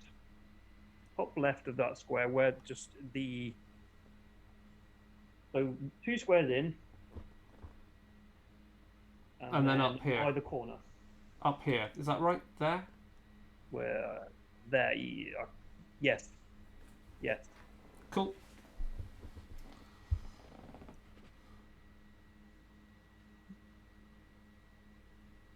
I mean, if you went, because you've got a run, haven't you? A movement of 5. Yep. Would it not be better to be diagonally 1 square away where you are, but 1 square over further, so you're next to the mysterious object? Yes, actually, yeah. Cool. Well, I forget about the diagonals. So it's Cleona's turn. She is going to move into the room, and then she's going to smack them with her blade, with her mace. The first one is a critical for 3 damage, and we roll the quest die, to see if it ignores damage. It does, and it only takes 1 wound. And then she smacks it again and does 1 point of damage, which means no matter what gets rolled on this, it's already reduced to 1, so she kills one of the bat swarms. Oh, I didn't roll inspiration. Hang on. Yeah, and she rolls inspiration. She doesn't get anything off that. Neither do I. Okay, cool. Right.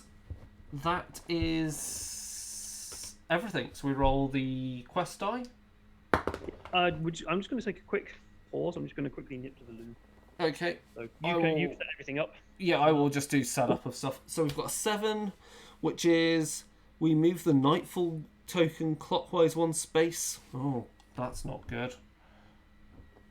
So we've done that in addition to what will happen at the start of the turn. What's the question we've got there? I don't know. That last link you posted in Discord about no pre-orders for anything for a while does not bode well. Yeah, so I think this is likely... I think this is likely for Games Workshop's problems with supplies, because essentially, like, a lot of certain components are going to be printed not in the UK. Mainly anything like card or paper. So that would have been perhaps even also delayed by things like the delay in the Suez Canal recently. So that, combined with restrictions due to COVID, combined with other things, I think is just really made things difficult. So yeah, David, I was saying, like, we got asked in the chat about the pre-orders, and I'm saying that more than likely it's related to do with restrictions still with COVID, which have messed up a lot of things. And then it's also a lot to do with they tried to go back to a weekly production schedule. Yeah, and it's mostly not quite working. And also, I was saying, like, with the Suez Canal issue, there's mostly printed stuff which is stuck on a container somewhere. Yeah. I ordered the novel for Cursed City. I am not getting it at the moment. It is stuck somewhere. It has not been delivered to the store that is going to send it to me. So yeah, there's all sorts of issues kind of going on around the world. There are other issues kind of currently underlying the GW stuff at the moment. I've spoken to a few people in things, and they're just not getting their orders through either. So this last weekend, no stores, even GW stores, they didn't get any deliveries of anything. So David, I rolled a 7 on the quest die, so the Nightfall token now lies on I heard 4-5. that just as I left the room. So that's not good. So it's the start of the next turn. It's your fault. Nightfall moves forward to the 5-6 position. We roll Destiny dice, and we get a... Oh, that's all right. Give us some more. A 5, 4, and a 1 we get to keep. Oh, that's actually useful this time. Yeah.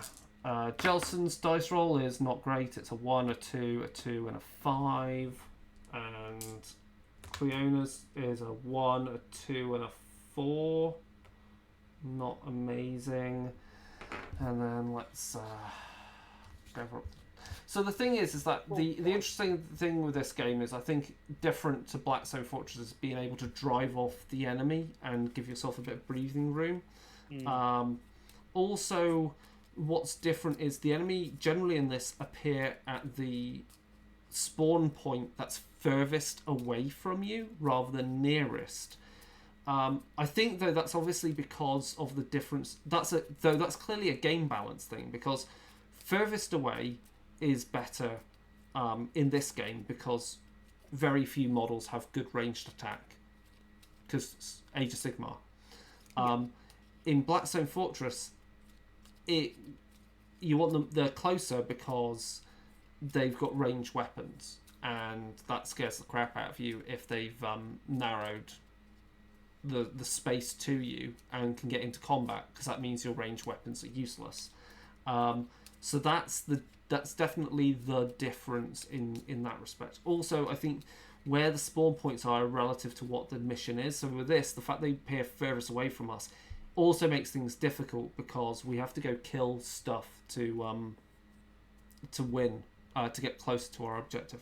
Okay, the initiative cards are Imelda, Group 3, Group 2, Cleona, Jelson, Group 1, and Qualthus. And Jelson is now leader.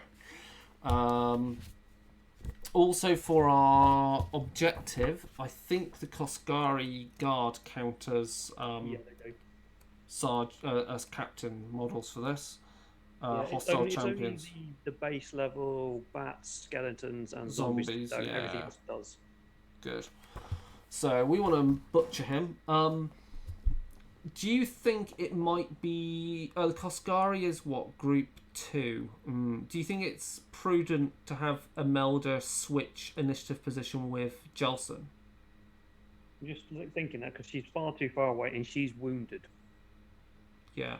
So she's not got as many actions, so it's probably get Jelson to go first, so he can butcher it.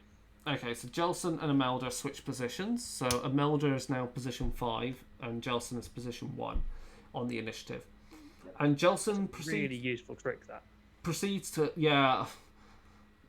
smack 7 shades out of the Koskari. So first attack is nothing. Next attack is nothing. Oh god. Next attack, come on. Is nothing. No. Next attack is a critical for 3 damage. Let's roll this. Isn't a 10, so it does 3 points of damage, which means 3 takes up to 8. 3 or on there 5, 8. Yeah, that's right. Yep. You can use some of the Destiny dice just to get rid of it. Yeah, I was thinking if spend a Destiny dice and... Well, hold on, I've got my follow-up attack with the stake. Fails. And then spend the 1 on the Destiny dice to attack again. Is a critical. There we go. And it's not reduced and he kills the Koskari. Whoa. You're almost definitely going to get a bonus inspiration. You get 1 anyway because each time... Yeah, he does. Sorry, that cocked. Yeah, so he gets 2 inspiration off that. That's pretty good. And we get to move the... I've done that, yeah. So we've killed 4, yeah. Cool. That's the end of his turn. It's Group 3. Group 3 is the Orphan Watch, who are not present, so we remove that card and place the new one face down. Yep. Oh, look, so is the next one. Group 2 is the Koskari, place the new one face down. Cleona is going to batter the bats. Gets a critical, so that's them dead. Cool. Oh no, wait. They might survive it. 10+. Yeah, they only take a wound though then. And then she's going to do it again. And then again. Yeah, killed him. And she gets a chance. No. And then it's Imelda. So... Recuperate rolls. She's got a 4, a 5, and a 6. But she's also got the potion of coagulated vitality, and as she's a wound down, I'm not going to use it because it's only a wound. Yeah. If she was more badly damaged, I would use it, but at this level, I don't think I need to. I'm going to ignore the wound at the moment because there's nothing on the board. Is there? No, there really is nothing. We've So wiped it I'm gonna out. just go and run to the monument thing, mysterious object, and search it. Okay, so you I don't run even need to run. I just walk. Okay, 1, 2, 3. 1, 2, 3. 1. Oh, hang on a minute. Yeah, no, ignore me. That I've got to take off that mysterious object that I looked at earlier. Ignore that. Yeah, I'll go to the other one, and it's going to be. I'm going to run to it. So 1, 2, 3, 4, and then another run of 1, 2, 3, and then search it. Yeah. Well, I don't remove it yet. Let's see what the card is. Yeah, no, I forgot to remove the one in the square room. So it's a crisis. So roll a d12. Let's see what that is. We've got a 6. It is going to be 6 on page 28. Number 6 on page 28. The thieving diagram. Oh, this is annoying. A mischievous diagoyle flits from the shadows and steals a valuable item from one of the hero's belts. After stashing it in a small chest, it flaps its wings and begins to escape. The hero must either abandon their valuables or give chase. So then we ignore the rest of resolving a crisis. Oh yeah, we should always remember that. Like, oh yeah, because you remove the model, then you do the blah blah blah.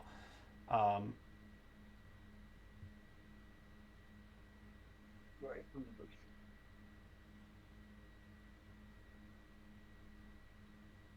When resolving this crisis, skip steps 5, 6, 7, and 8. So it's about where you replace the hero. We should have remembered that with a crisis. I always forget that. Anyway, so the diagoyle. When I find the appropriate model. I've shown everybody what it is. It's amazing. It's just like this weird little goblin thing chewing on something.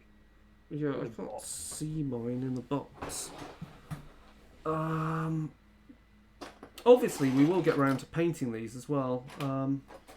Yeah, I've got certain plans that involve my painting that I won't go into here. But that's a little rat. These. I've also got Blackstone Fortress that I'm going to kit bash the hell out of and paint. So. Blackstone Fortress is a bit more complicated, I think, to run on a stream. That's my honest opinion of it. Unless you're in the same location, obviously. Where's my other diagoyle model? That's a bit weird. Oh, there it is. So it's going to steal a piece of treasure, place the model, the acting hero. So it's going to steal the coagulated vitality. Yep. The diagoyle is treated as a hostile with 1 wound. Diagoyle capering is annoying, meaning it ignores damage on a 4+. After the hostile, yeah. Whoa. After hostile group 1 activates, move the diagoyle from the battlefield and place it in an empty space 3 spaces close to the nearest lich gate. Oh, that's not great. And then the next move means if it's in base space, then it leaves. So there is a way to stop it from rolling the 4+, and it's with Coalfit. I have a 6, so I can use an oaken arrow on it. So I'm going to place the diagoyle next to Imelda. There.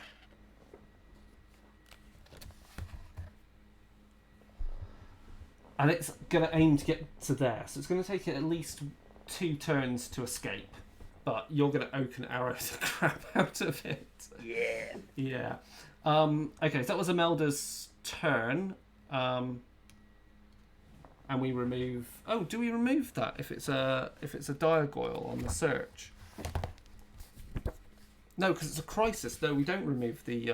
No, it's only if we discover... So it means we can search it again for more treasure. Hopefully we'll find it. Okay, so is that Imelda's turn over? That is Imelda's turn over, which means it's group 1. which we remove the card, draw a new one, and the new one is 3 more bat swarms. We don't show it. It's face down. This one, oh yeah, sorry. Oh yeah, I shouldn't say it. It's going to be 3 more bat swarms. They'll Yes. appear. Don't worry about it. It's fine. So then it's After Qualthis, hostile group 1 activates, remove the Diagonal model from the battlefield and place it 3 squares closer. to the nearest leech gate. Yeah. Be one right next to it. Yeah, they're basically saying it doesn't move. It just appears. Teleports, yeah. Yeah. Cool. And now it is Qualthis, who is going to. He has 3 oaken arrows to use. So you're going to spend an oaken. So you're going to spend. 6. Yeah, So- you're going to spend an oaken arrow, and well, you're going to have to move first, and then spend an oaken arrow to attack it, No, I don't. because you're in base-to-base contact with it. No, it's moved next to the door. Oh yeah, because because we activated group 1. That's correct. Yeah. Sorry, yeah, it's there. So you're going to shoot it in the back. Go on then. I'm going to shoot it as it's trying to escape. Thieving little varmint. And the oaken arrow allows me to make a free Winter's Call shot, weapon action, and the damage from this cannot be ignored. So, yeah, I rolled a critical success. So, screw you, you thieving little imp. So the imp is dead. That means that's over, and the result of it is, if it is killed,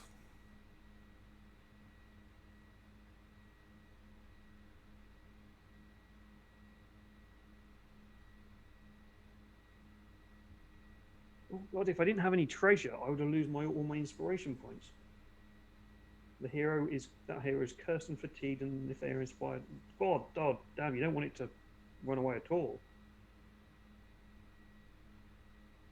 what's it say? If the hero Oh, hang on a minute. No, we've actually done this wrong. What's it say? So after hostile group 1 activates, remove the Diagonal model from the battlefield and place it in an empty space 3 spaces closer to the nearest leech gate. If the Diagonal is placed in a space adjacent to a leech gate, it is removed from the battlefield and escaped. Oh It's damn! escaped. So That's I've not not fun. killed it. If the Diagonal escapes, the crisis ends. The active hero must discard the treasure card with the Diagonal model on it. Oh, it's not the end of the world. No, keep reading. If they cannot, they must discard all their inspiration points. If they cannot discard any inspiration points, the hero is cursed. Oh, it's okay. Yeah, so it's fine. Yeah, but actually, if I didn't have any inspiration points and no treasure, I would get to do my path to glory. Yeah. Get to turn over. That would be amazing. So Except that's I- that Diagonal. So you wouldn't have had to shot it anyway. So there isn't much you can do other than search. Yeah, I might as well search. Okay. What do I get for a search? Please not that again. You get a potion of coagulated vitality. Did On- you shuffle the deck? Yeah, I did. So actually, hang on. Oh no, And you it's can- treasure. So I've got a weapon and a treasure now on that. What on Qualthis? Yeah. Weapons. The weapon is an empowerment, so that's separate. Treasure is you can only carry one of. Cool. Okay, so that's then removed, On- and I'm then going to move to be closer to Cleona because she's all by herself. yeah, okay. So How far is that? from here you can go 1, 2, 3. 1, 2, 3. Sorry, you move 4, don't you? 1, 2, 3, 4. I moved 1, 3. 2. Oh, 3. 1, 2, 3. 1, 2, 3 puts you at that doorway. Yeah, I'll sit at the doorway just for that, and I'll keep the 6. Okay. No, the 6 doesn't matter because it's all over. There's nothing else for us to do here, is there? So, No. oh, So- the mysterious thing goes away. Yeah, so we roll the quest die and we get a 4, which is not good. Not a crisis. I think crisis is on a 5. Oh no, 4 is the hostile group No, there's no hostile groups on the board, so that's fine. So that's resolved. We move the Nightfall token around 1. We roll the Destiny dice, and we get a relatively good roll. We get a 6, a 2, and a 1 to keep. We roll. Jelson gets a 6, 4, 6, and a 3. Cleona gets a 4, 4, and a 1. Oh, shame there's no baddies around. Damn it. It's got 3 6s on Qualtis. Oh, there's going to be enough baddies turning up in a moment. Yeah.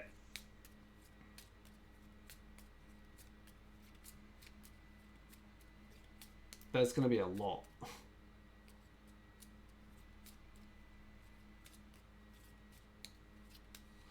And then initiative is 1, 2, Jelson, 3, Cleona, Qualthis, Imelda, and Imelda is leader this turn. Okay, so 1, we resolve. We knew was going to be the bats, so they go.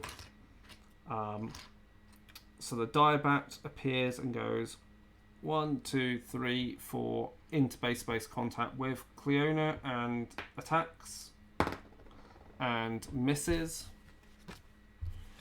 The next swarm of bats is going to land there and does the same. Gets a critical, and she rolls her defense and takes 2 damage. So that's a 1 and a 2. So she's quite heavily injured now. And then the next next to it has a 1, potion of vitality. 2, 3, 4, 5. Oh, actually, because that would take it. That would be more than 1, so it's stuck there. Okay. So that's group 1 done.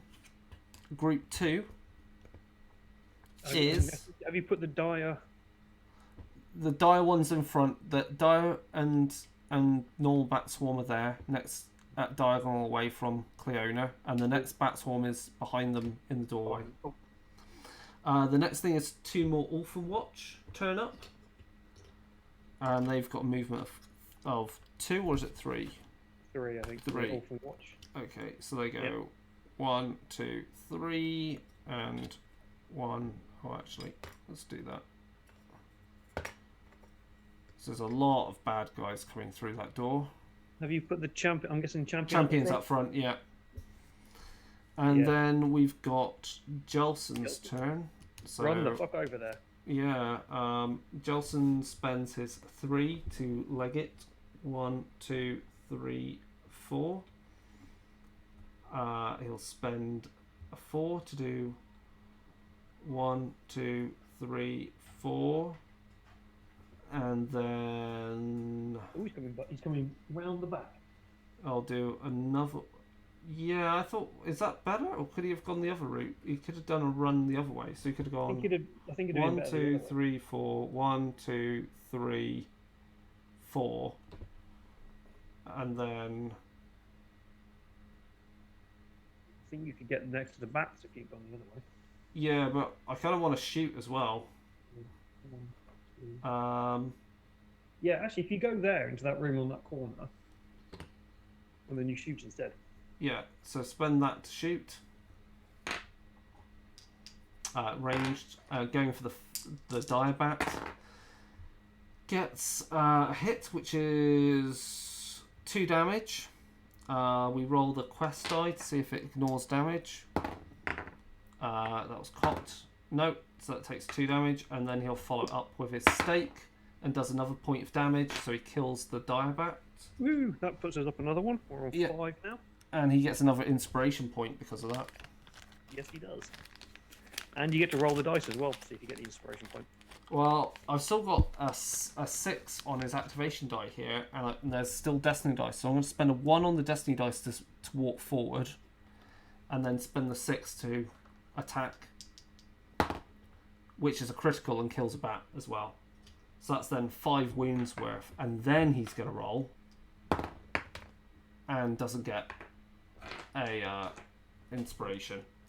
But that's okay. He's got 3 inspiration points. I'm thinking, I'm going to spend his inspiration now. Actually, I've just realised something while you've done this.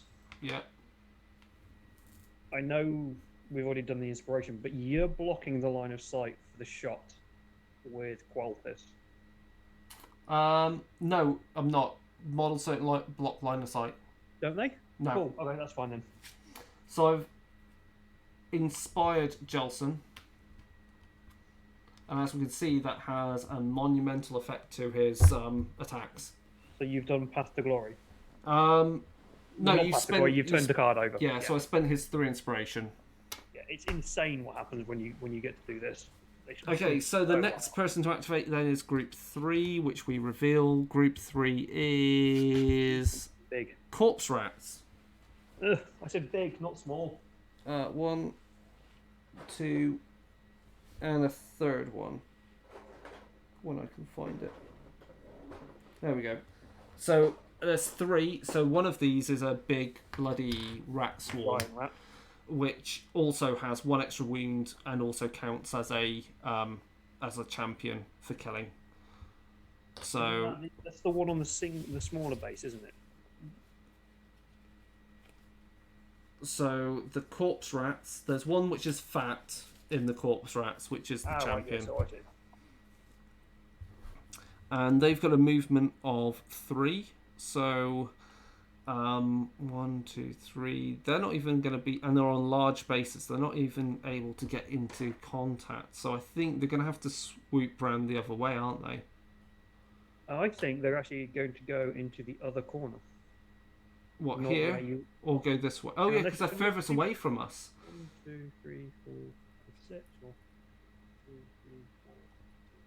It's the same distance. Okay, do you want them to go for where Imelda is? Because I mean, it's your choice. Do you want them over here? No, because Imelda's a little bit injured. Just thinking about that.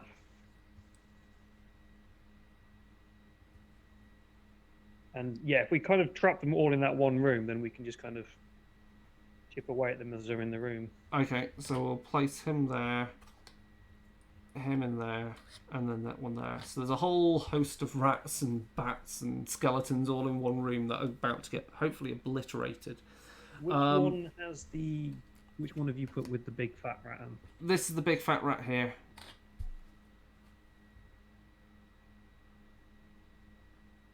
Fat rat, rats, bat, sergeant, captain or whatever. Yeah. And regular. Regular, sat at the back, ready to bring up the rear. Right. Next is... Leona. Leona. Who really needs to heal. He needs to heal, yeah. I'm going to spend that 2 to move out of that room. To go 1, 2, 3. Question, how does transferring of items work? I think you have to be in base to base. I want to use the vitality potion.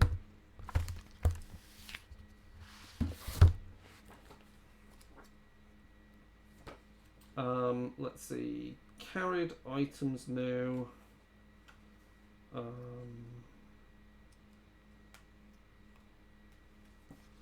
Treasure cards. Treasure cards can be traded freely between adjacent heroes. So I'll put her there, and I'm gonna try and heal anyway. Because then, if you don't, you can also take the potion of coagulated vitality. Yeah, I could always pass you the liquid courage in exchange.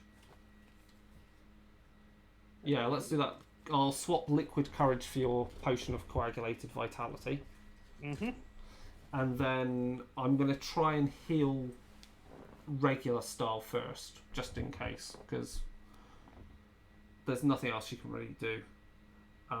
So healing is her vitality roll. She gets a nothing and a nothing. Oh, So then she is going to down the vitality, which means she rolls for each wound. She rolls the red die, and on a success, she removes a wound counter of any type. And she rolls it for each wound counter present, doesn't she? Yeah, for each wound counter. She gets a success, so she's going to remove the grievous wound. And that's that done. That's her done. So it's Qualthus. Cool. So I've just read what when this treasure card is used, pick this hero or one adjacent hero. They gain 1 inspiration point and become stunned. Now Qualthus has 2 inspiration points. That would give me 3. My question is, do I want to get the 3 and then become inspired and kind of use up a lot of my actions to do this? Obviously, I become stunned, so I then have to lose a dice. Yeah. So I'd lose a dice for becoming stunned. But there is a 6 still in the destiny pool. I also have 3 6s on my card. So I could get Qualthus inspired. Worth it. Worth it? Yeah, so I'll discard the Liquid Courage.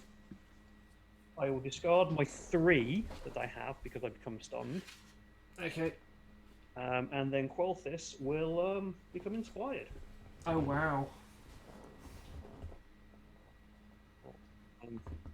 Which, become inspired is you have to spend a 6? No, you spend all the inspiration points. That's it. That's it. Okay, cool. So I have 3 6s left. Yeah, and then you use that item that made you stunned. You would have spent the 6 in the destiny pool to get back up from being stunned. And Yes, yeah. And then you've got your 3 6s left to do stuff, which will be what? 1 which will be to move into the room? Yeah, 1 will be to move into the room. And then you're going to start shooting the sergeant. Have a look at what, because I've now got new massive abilities. I'm just going to read what they do. I know they're insane. I still have the oaken arrows, so I still have 2 oaken arrows left. Hunter's Grace. My Elven Blade is a lot better now. It's on a 2+. So if I slay someone with the blade, I then get to shoot somebody. No place and activation. Nice. Yeah, I basically get to get a 1+ activation. Hunter's Eye. Each time this hero makes a weapon action, if the score of the activation dice spent to make that action is a 6, increase the damage values of the weapons by 1/1 for this attack. This cannot affect Greek. Bloody hell. So I now have a lot of damage.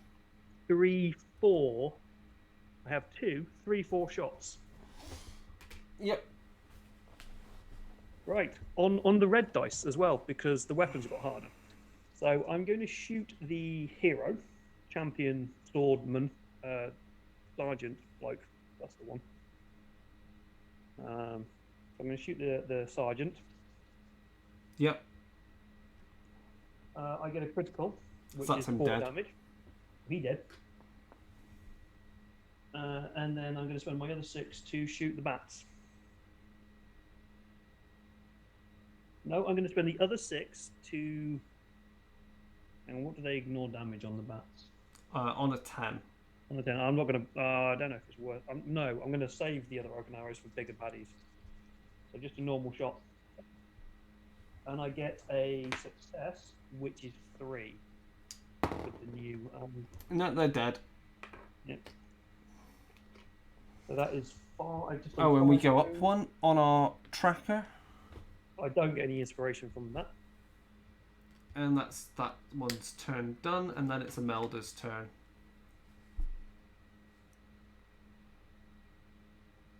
Oh yeah, Imelda. She's going to spend the 2. Actually, she's going to try and heal herself. She's going to spend a 5 to try and heal herself. Yep. Remember, recuperate rolls are all on 1+. Sorry? Recuperate's on a 1+, isn't it? Okay, I'll spend the 2 then. I'll keep the 5, but I failed that. I'll spend the 5 to try it again. Which I do succeed up. So she's now fully healed. Spend the 6 to run. 1, 2, 3, 4. And then, as she's the last one, she might as well use the 2. I'm running towards everybody, by the way. Yeah, okay. And Qualthis is also in the top corner as well of the room, which has Jelson and. Yeah, so Qualthis is here. Oh yeah, sorry, I've forgotten to move Leona. Cleona's here. Qualthis is here. Jelson's there. And you've And I'm gonna run. use 2 on the Destiny dice, the last Destiny dice, to normally move Leona 1, 2, 3. Move Cleona, you mean Imelda. Yeah. Imelda, sorry. Yeah. She's standing next to Jelson. Yeah. Cool. Okay, and that's the end of the turn. Let's roll the quest die. Quest die is a 3, which is the hostile group furthest from any hero makes a move action. So that's going to be the skeletons. They make a move action if there are no hostile groups. Okay, so he goes 1, 2. Up to Jensen. Yeah. They have a move of 3. Yeah. So that's that. So that's the end of the turn. So let's roll Destiny dice. We've got to kill 4 more leader models. Dice wise, we've got a 6, a 4, and a 1 that we keep. Jelson's got a 4, 4, 1, and a 6. That's pretty good. Cleona's got a 4, 4, and a 6. And we need to shuffle these, and we're going to see things slightly differently with our reinforcements. I've already moved the. Have I moved the night tracker? Yes. I'm on the one which is between 6 and 7. That's right. Yep, that's moved correctly. Yes. Or did I say move it? No, I haven't moved it. I moved it. So it's 6 and 7. Okay. Between 6 and 7, yeah. Good.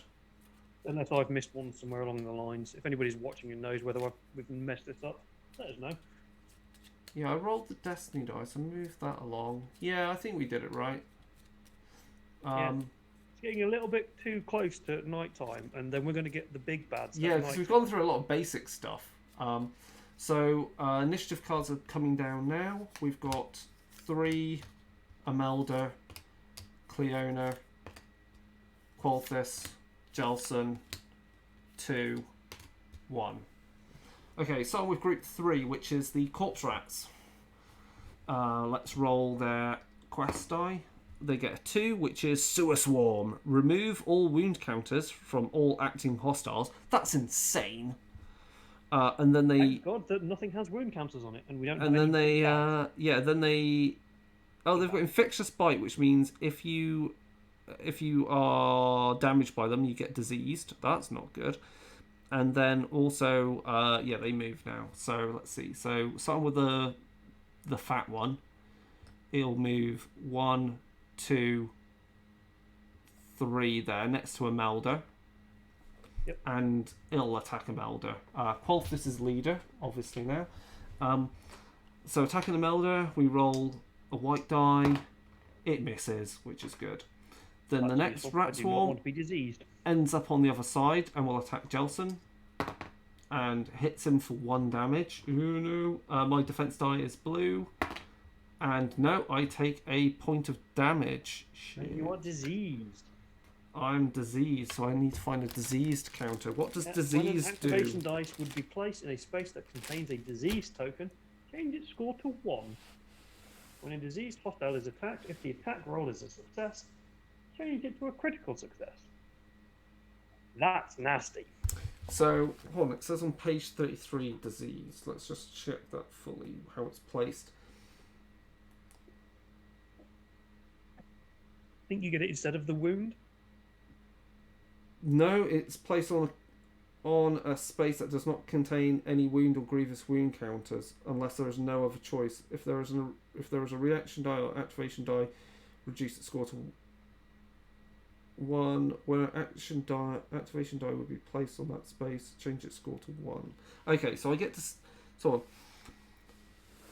when a hero is diseased, place a disease token on an activation die space that the hero's that doesn't contain a 1. If there is a reaction die or activation die in that space, reduce it to 1. A wound counter cannot be placed. Okay, so basically, it goes under there, and that gets turned into a 1 as a result. So that's an interesting mechanic. With being beast now, no, your judgment is still on a 3+. Now, well. Yeah, judgment's still on 3+. It's okay. And then the other rat just moves into position there because it can't do anything. Yeah, I can't go so behind the Skelly Bob. Because it's too big to fit in the Skelly Bobs. So it's Imelda's turn.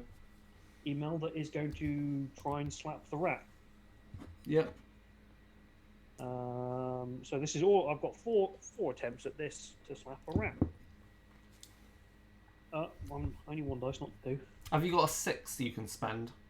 I do not have a 6 I can spend. Use the Destiny 6. Use the Destiny 6 because that gives me Death Blow. Pick 2 hostiles that are adjacent to each other, or 2 hostiles in the same space. Those hostiles must also be adjacent to. Make 1 free attack against both of them. Yeah. So I'll hit the rat and I'll hit the Skelly. So I got 2 criticals. That's both dead. So the rats are dead. Yep. 2 criticals, yeah? Yep. Oh, the rats have 4 wounds as well, so that is lucky because this does do 4 wounds. So you've killed both models, Yep. yeah? The rats and the skeletons. Yeah, and I've So still got 4 left. That moves us on 1 on our objective. Yep. I've still got my 4 dice left, so I'll spend the 2 to move. To stand next to both rats. We don't have another 6. No. So I'm going to attack the one in the room, not the one next to Jelson, but the other one. Yeah. So in the room by itself. Yeah. Just in case I fail miserably and have to spend all of it on here, you can then try and kill the other rat. So 3 attacks here, so missed the first one. Got a success, so that's 2 wounds. Yeah, they've got 3 wounds though. Yeah. So I will then use my last one to attack that last one. And I get a critical success on that one. That's dead. That is dead. So I've just done 7, 8, 9 wounds worth. 9 wounds worth. This should eat, hopefully. Yeah, I get an inspiration for that. Cool. Then it's Cleona's turn. Oh, hang on. Each time this hero slays 3 or more hostiles during the same activation, gain an inspiration. I am now on 3 inspiration. I'm going to upgrade myself. Yep. So That's I am now inspired. going to be pretty amazing. The sword doesn't... What? That doesn't make any sense. That sword doesn't look any bad. Anyway, yep. I don't know who's next. So, yeah, Dawnlight's become a lot easier to hit with, and you're a lot more harder to hit as well. Yeah. Next up is Cleona, who's going to move next to Jelson, and then spend a 3+ to Invigorating Touch, which means I remove the diseased counter.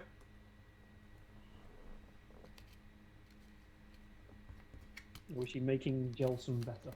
Yep.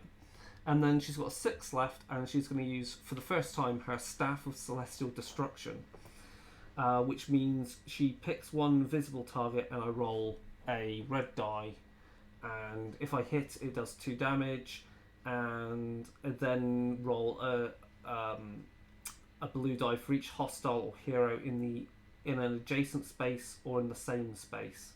And if that roll is also successful, they suffer 1 damage. So it's one big smite blow that she can do. Yeah, she misses with it. It's going to hit both Jelson and Imelda. Yeah, but hostile or hero. Oh, for each hostile hero, no, there's no point actually doing that then, is there? She's going to. If the she's going to use a stiletto then. No, she's going to. Screw it. I'll do the stiletto instead. There's no point in rolling that because, as you said, it will damage friendly models. So I'll do the stiletto, which misses anyway. So that's her turn done. Yeah, the stiletto is the same effect, really, isn't it? It's just. So it's Qualthus's turn. Qualthus, might as well shoot it. Mm-hmm. Spend my 1 to shoot it. Qualthus now gets 2 red dice on all his attacks. Absolutely insane. Yeah, that's a success. So that does 2 damage to the rat. Wow. Okay.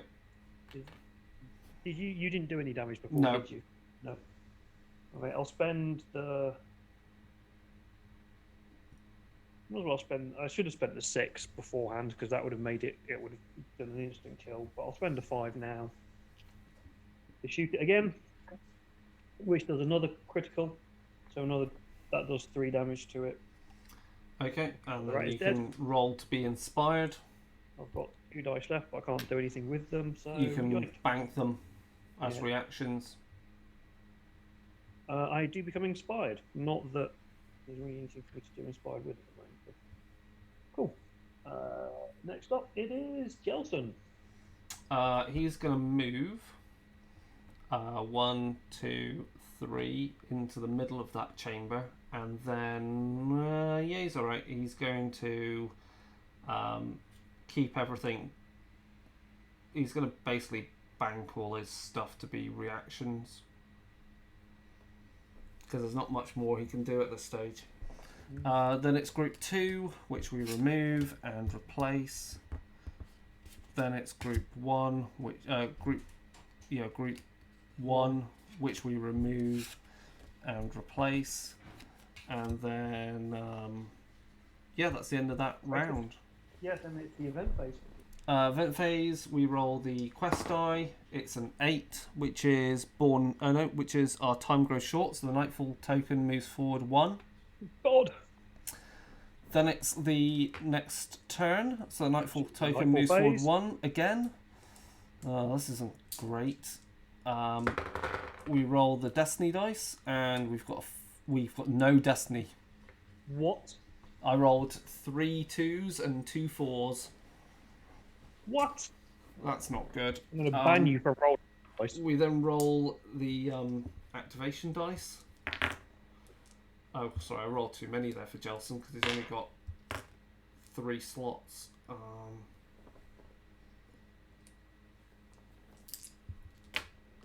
Okay, a 5, 6 and a 2 for Cleona, and a 6-1-1 for Jelson. And then we have to shuffle the initiative deck. I got a 1, 3, 4, and 6 for Imelda, and Qualthis got a 1, 6, 6, 6. Qualthis is now the beast.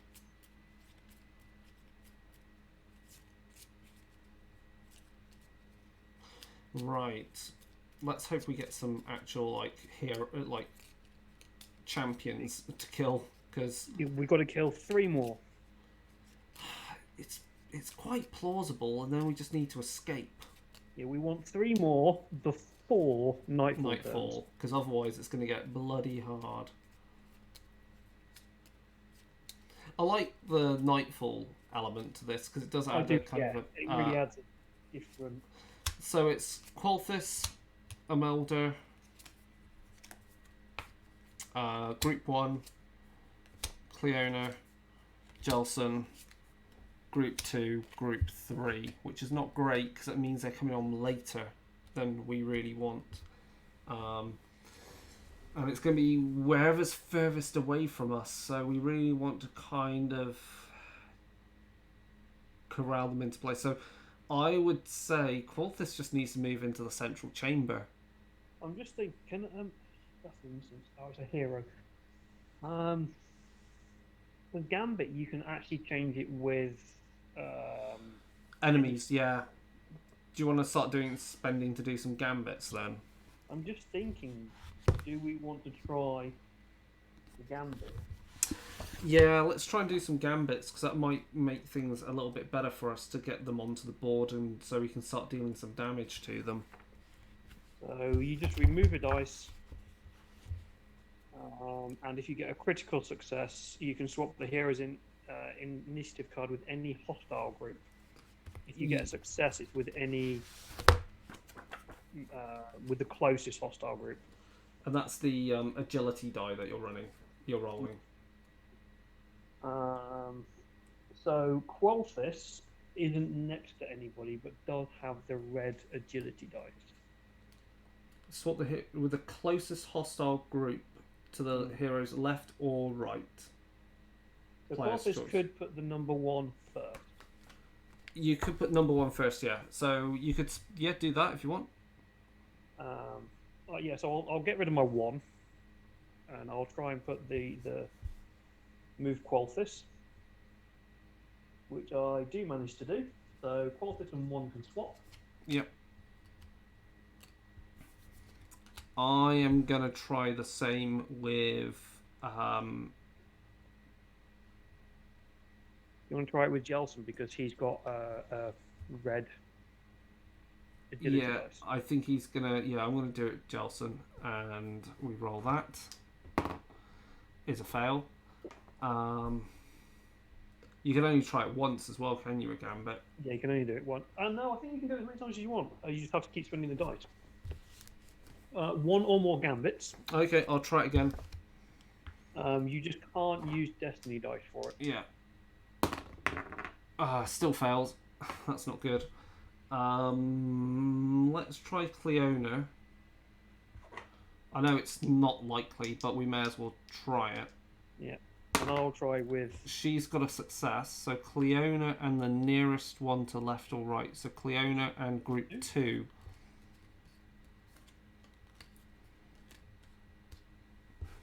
Shall I try it with Imelda? Yeah, because you're not near the furthest thing, so you may as well do it. Yeah, and then if I want to, I can do it for free and swap with Qualphis as well anyway, so... Yeah.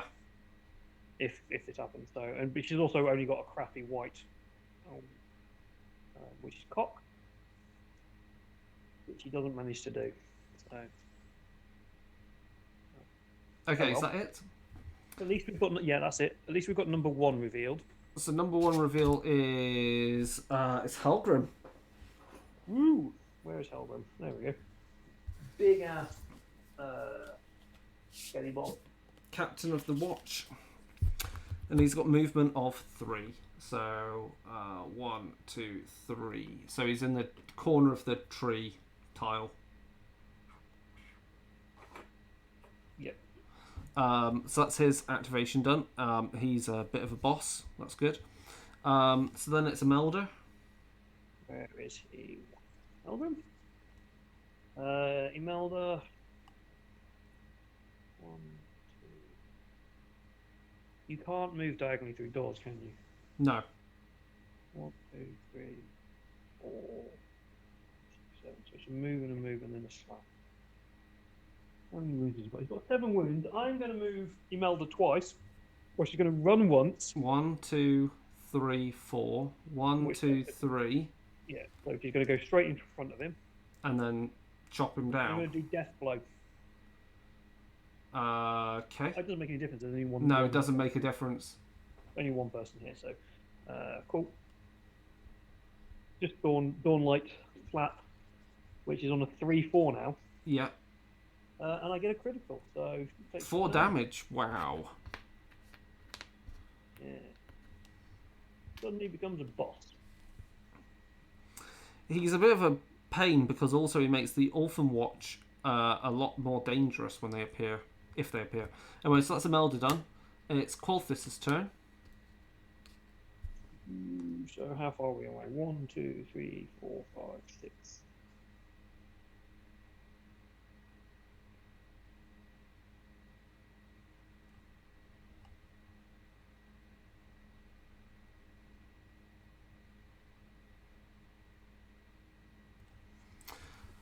Do you think you can get... Either way, I'm going to have to use 2 dice to get there.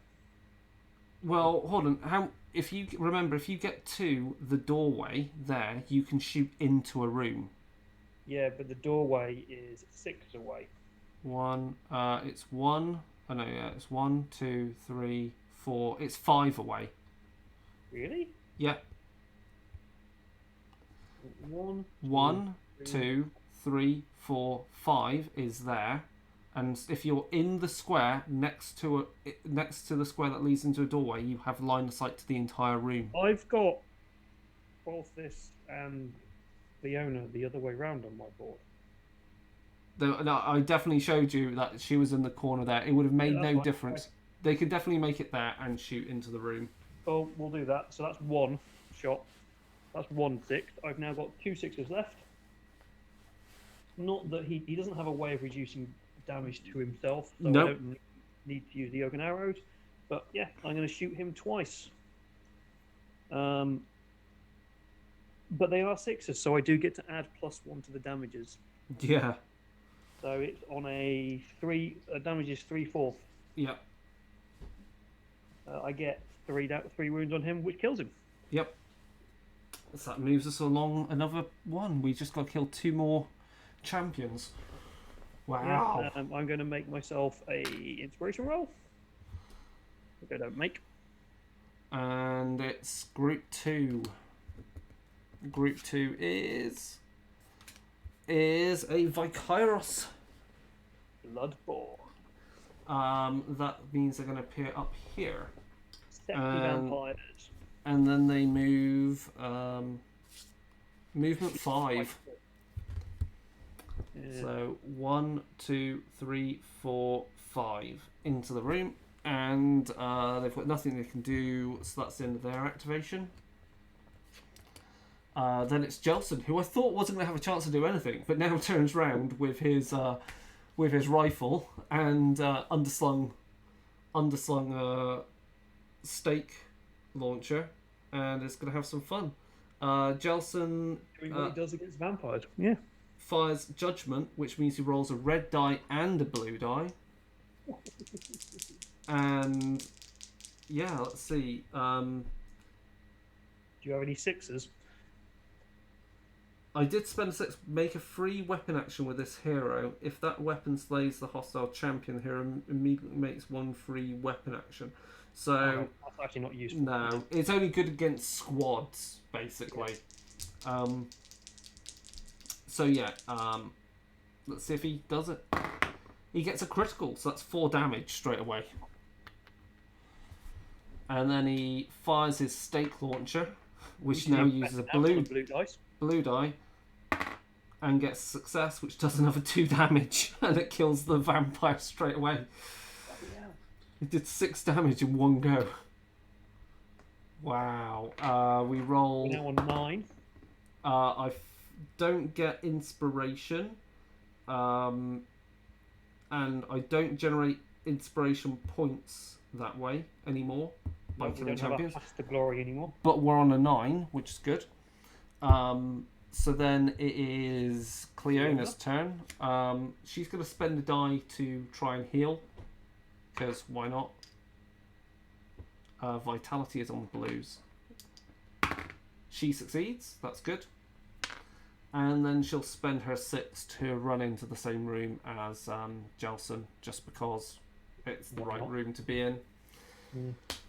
And then it is group 3 to activate, which is Corpse Rats, which disappears off the thing, and we've got a new card that goes face down, and then it is... that's it. Reset. I'm just going to. So I think Jelson's now leader. Yeah. You need to do these things, but I'll be back. I need to do the quest die, and the quest is a 6, which is our time grows short. We'll wait for David to come back on that one. That's bad for us.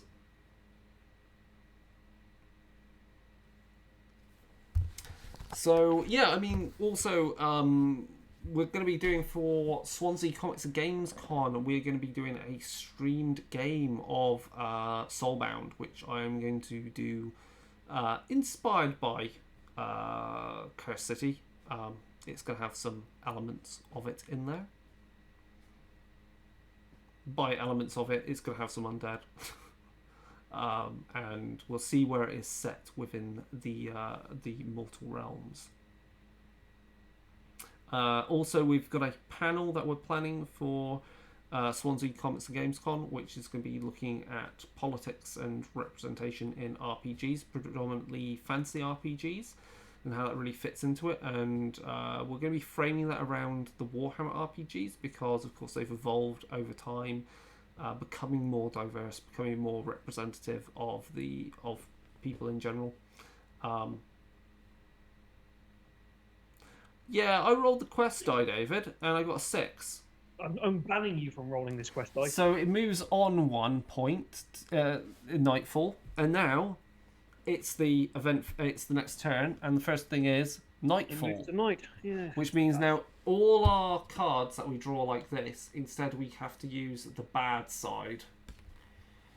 But we've only got to kill one more champion and then escape. I also happen to know that at level 0, the big bads don't turn up. Yeah. So we're not going to get Radakar and the big Vargul thing. So Destiny Dice is a 1, a 2, and a 5. Oh. Jolson gets a 3/3/4, and Cleona gets a 6/1/1 and a 3. And let's start shuffling these. So, yeah, I mean, I think the thing is, the game may not seem difficult at this level, but this is all the characters at level 0, and things are coming at us piecemeal. But as you can see on these encounter cards, the moment you start getting up to like higher levels from level 0, like at level 1, you know, Holgrim would have turned up with 2 Orphan Watch. At level 2, he turns up with 3.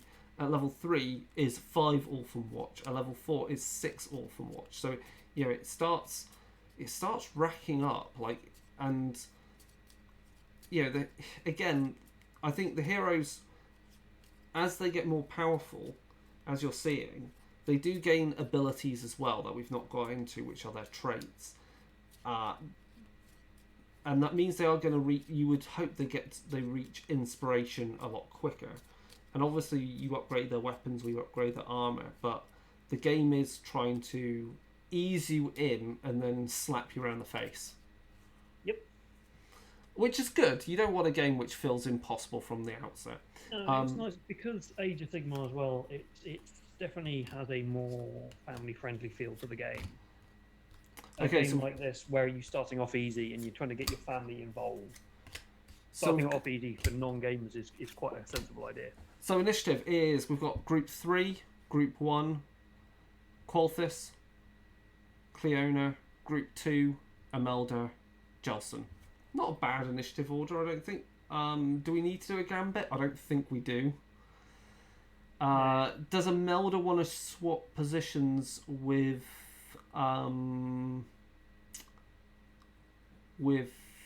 Cleona, possibly?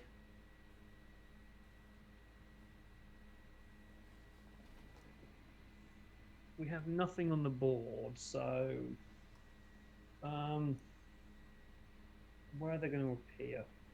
They're going to appear near Cleona. Yeah, up in that top corner is furthest. 1, 2, 3, 4, 5. 1, 2, 3. Yeah, that top corner is the furthest. So yeah, I think I will do. And also, that works for us where they're appearing, because that's where we want to escape. We've only got one more to kill. Yeah, okay, so first, Group 3, which does reveal, is 3 Orphan Watch. That's good. I say good, that's also kind of bad now. Everything's bad now, because it's night time. Let's have a look at Orphan Watch at night. I bet they're faster. They still move 2. They still move 3. Oh, they're much better in combat though, aren't they? Yeah, going from 2 white to 1 red. Bloody hell. Yep. And their behaviour table is interesting. They regenerate a lot better. Okay. Do we have to include the banner bearer? No, we can always choose the sergeant. Okay. So 1, 2, 3, 1, 2, 3, and 1, 2, 3. So there. So we've got a sergeant, and then those 2 with spears. One's in the same square as him. Good. Okay, so that's them activated. Group 1, we get rid of that card and draw a new one, and that goes in position. Group The next group is Qualthis, who's mostly going to run over and fire tons of arrows into the Orphan Watch. Not placing in the hand. So yeah, Corthus will use a 2 to move. 1, 2, 3, 4. So basically, in next to the doorway. Next to the doorway, I don't want to go through the door. Shoots in there. Bye bye. Yep, that's going to hopefully murderize that sergeant. Yeah, I'm going to go for the sergeant first. Yeah. One of my because that gives me a 3/4 on the damage.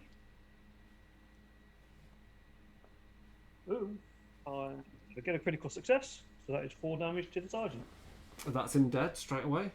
That is us now at 10. Right. Okay. Good. There is no falling inspiration. I'm going to use the other 2 shots. I'm going to shoot the other 2. Just give me 1 second. Yeah, I got a critical for one of them. Okay. That would be the 6, so that's a 4 damage to one of them, but it doesn't really matter. And the other one, I get a normal, which is just 2 damage. They Which only is have also 2 dead. wounds, which gets dead. Wow. Pretty good. Yeah, so that would be what, 3, 4, 5, 6, 7. Yeah. So I would get inspiration, not that it's. Yeah, you want to keep inspiration points because it still means rerolls. Yeah. So that's Qualthis done. Okay, then it's Imelda's turn, who I think is likely just going to run all the way up into that top corner. Well, she can probably get off the board. Yeah. But I'm not going to take her off the board because we don't know what's. No, because if we're like that, they're going to appear down in this left-hand corner, and they're going to be far enough away from us. So she's just going to run off the board. So 1, 2, 3, 4 is a run, and then what? Another 1, 2, 3. No, she's going to go through the exit. So you make it all the way up to the exit now and onto the other side of it. I've got 4 dice, so I might as well run 4 times. Okay, so we'll put you all the way up at the top there. Good.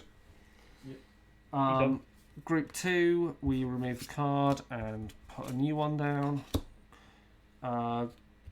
Cleona is going to spend all her stuff to run into I position think it's there. going to be Qualthis. Qualthis is the last one out of the board.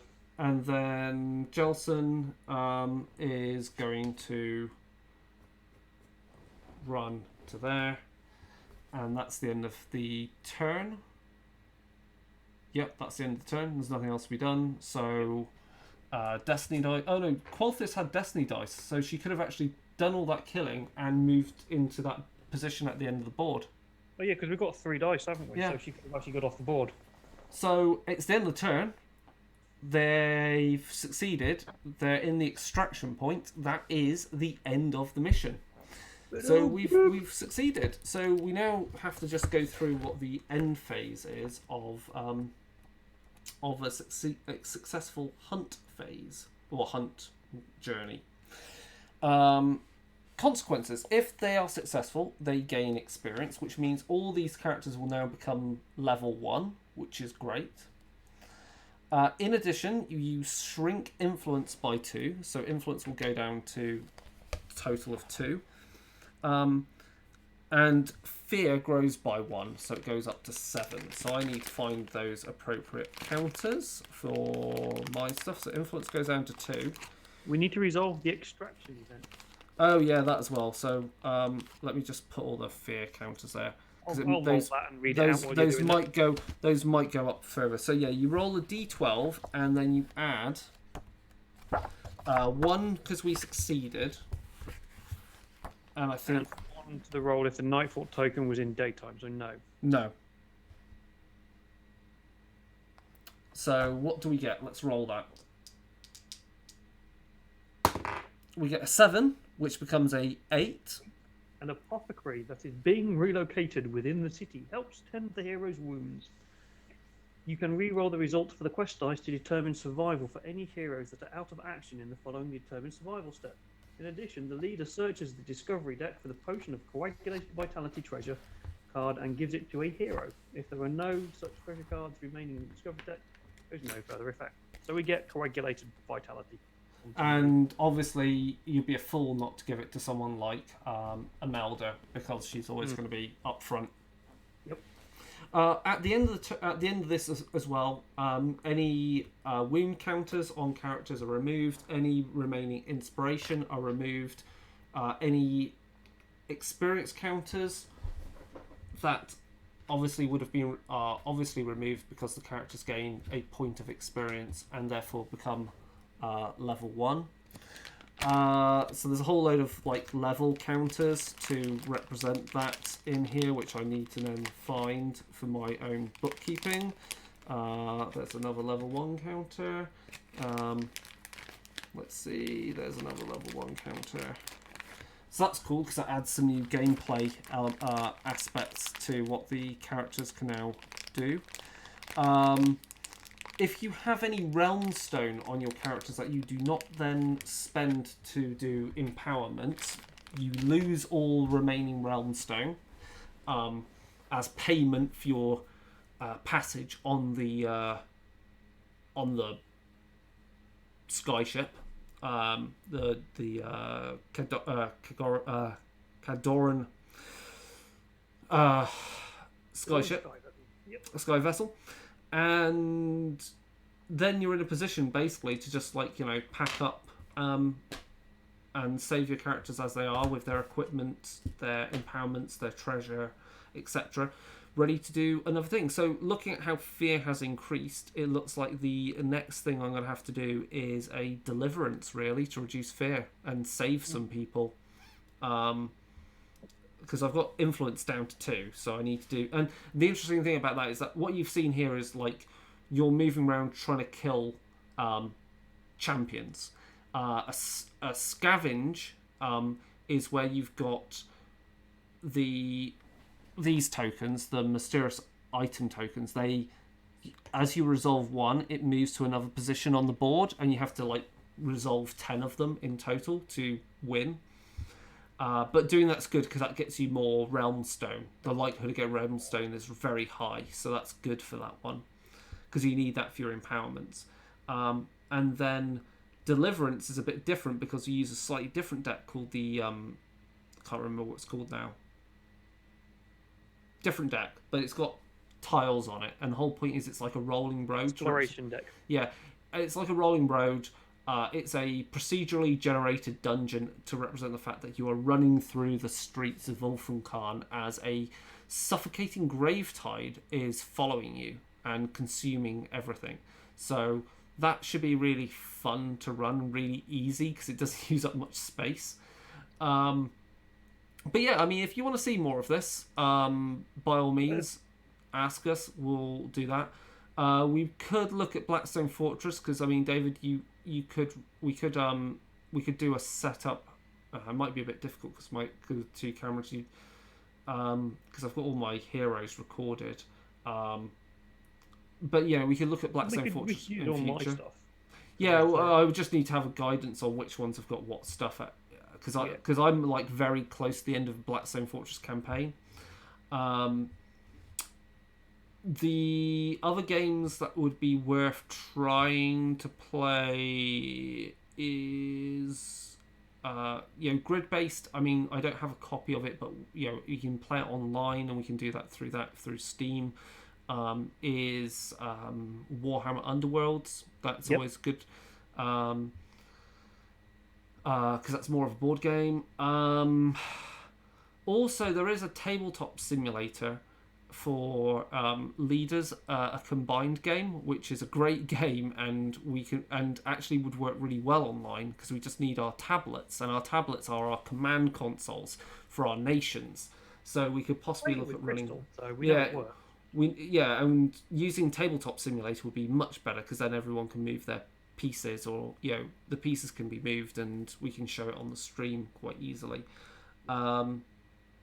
But yeah, I hope you enjoyed that, and we're going to be heading off right now. So see us in next week on Saturday for Iron Kingdoms, and 2 weeks after that is Warhammer, and as I said, hopefully we'll have everybody around for that. And of course, we've got Swansea Comics and Games Con on the 1st and 2nd of May. So the 1st of May. Hold on. When's the 1st of May? Let me just check. In about 2 weeks. 1st of May is a Saturday.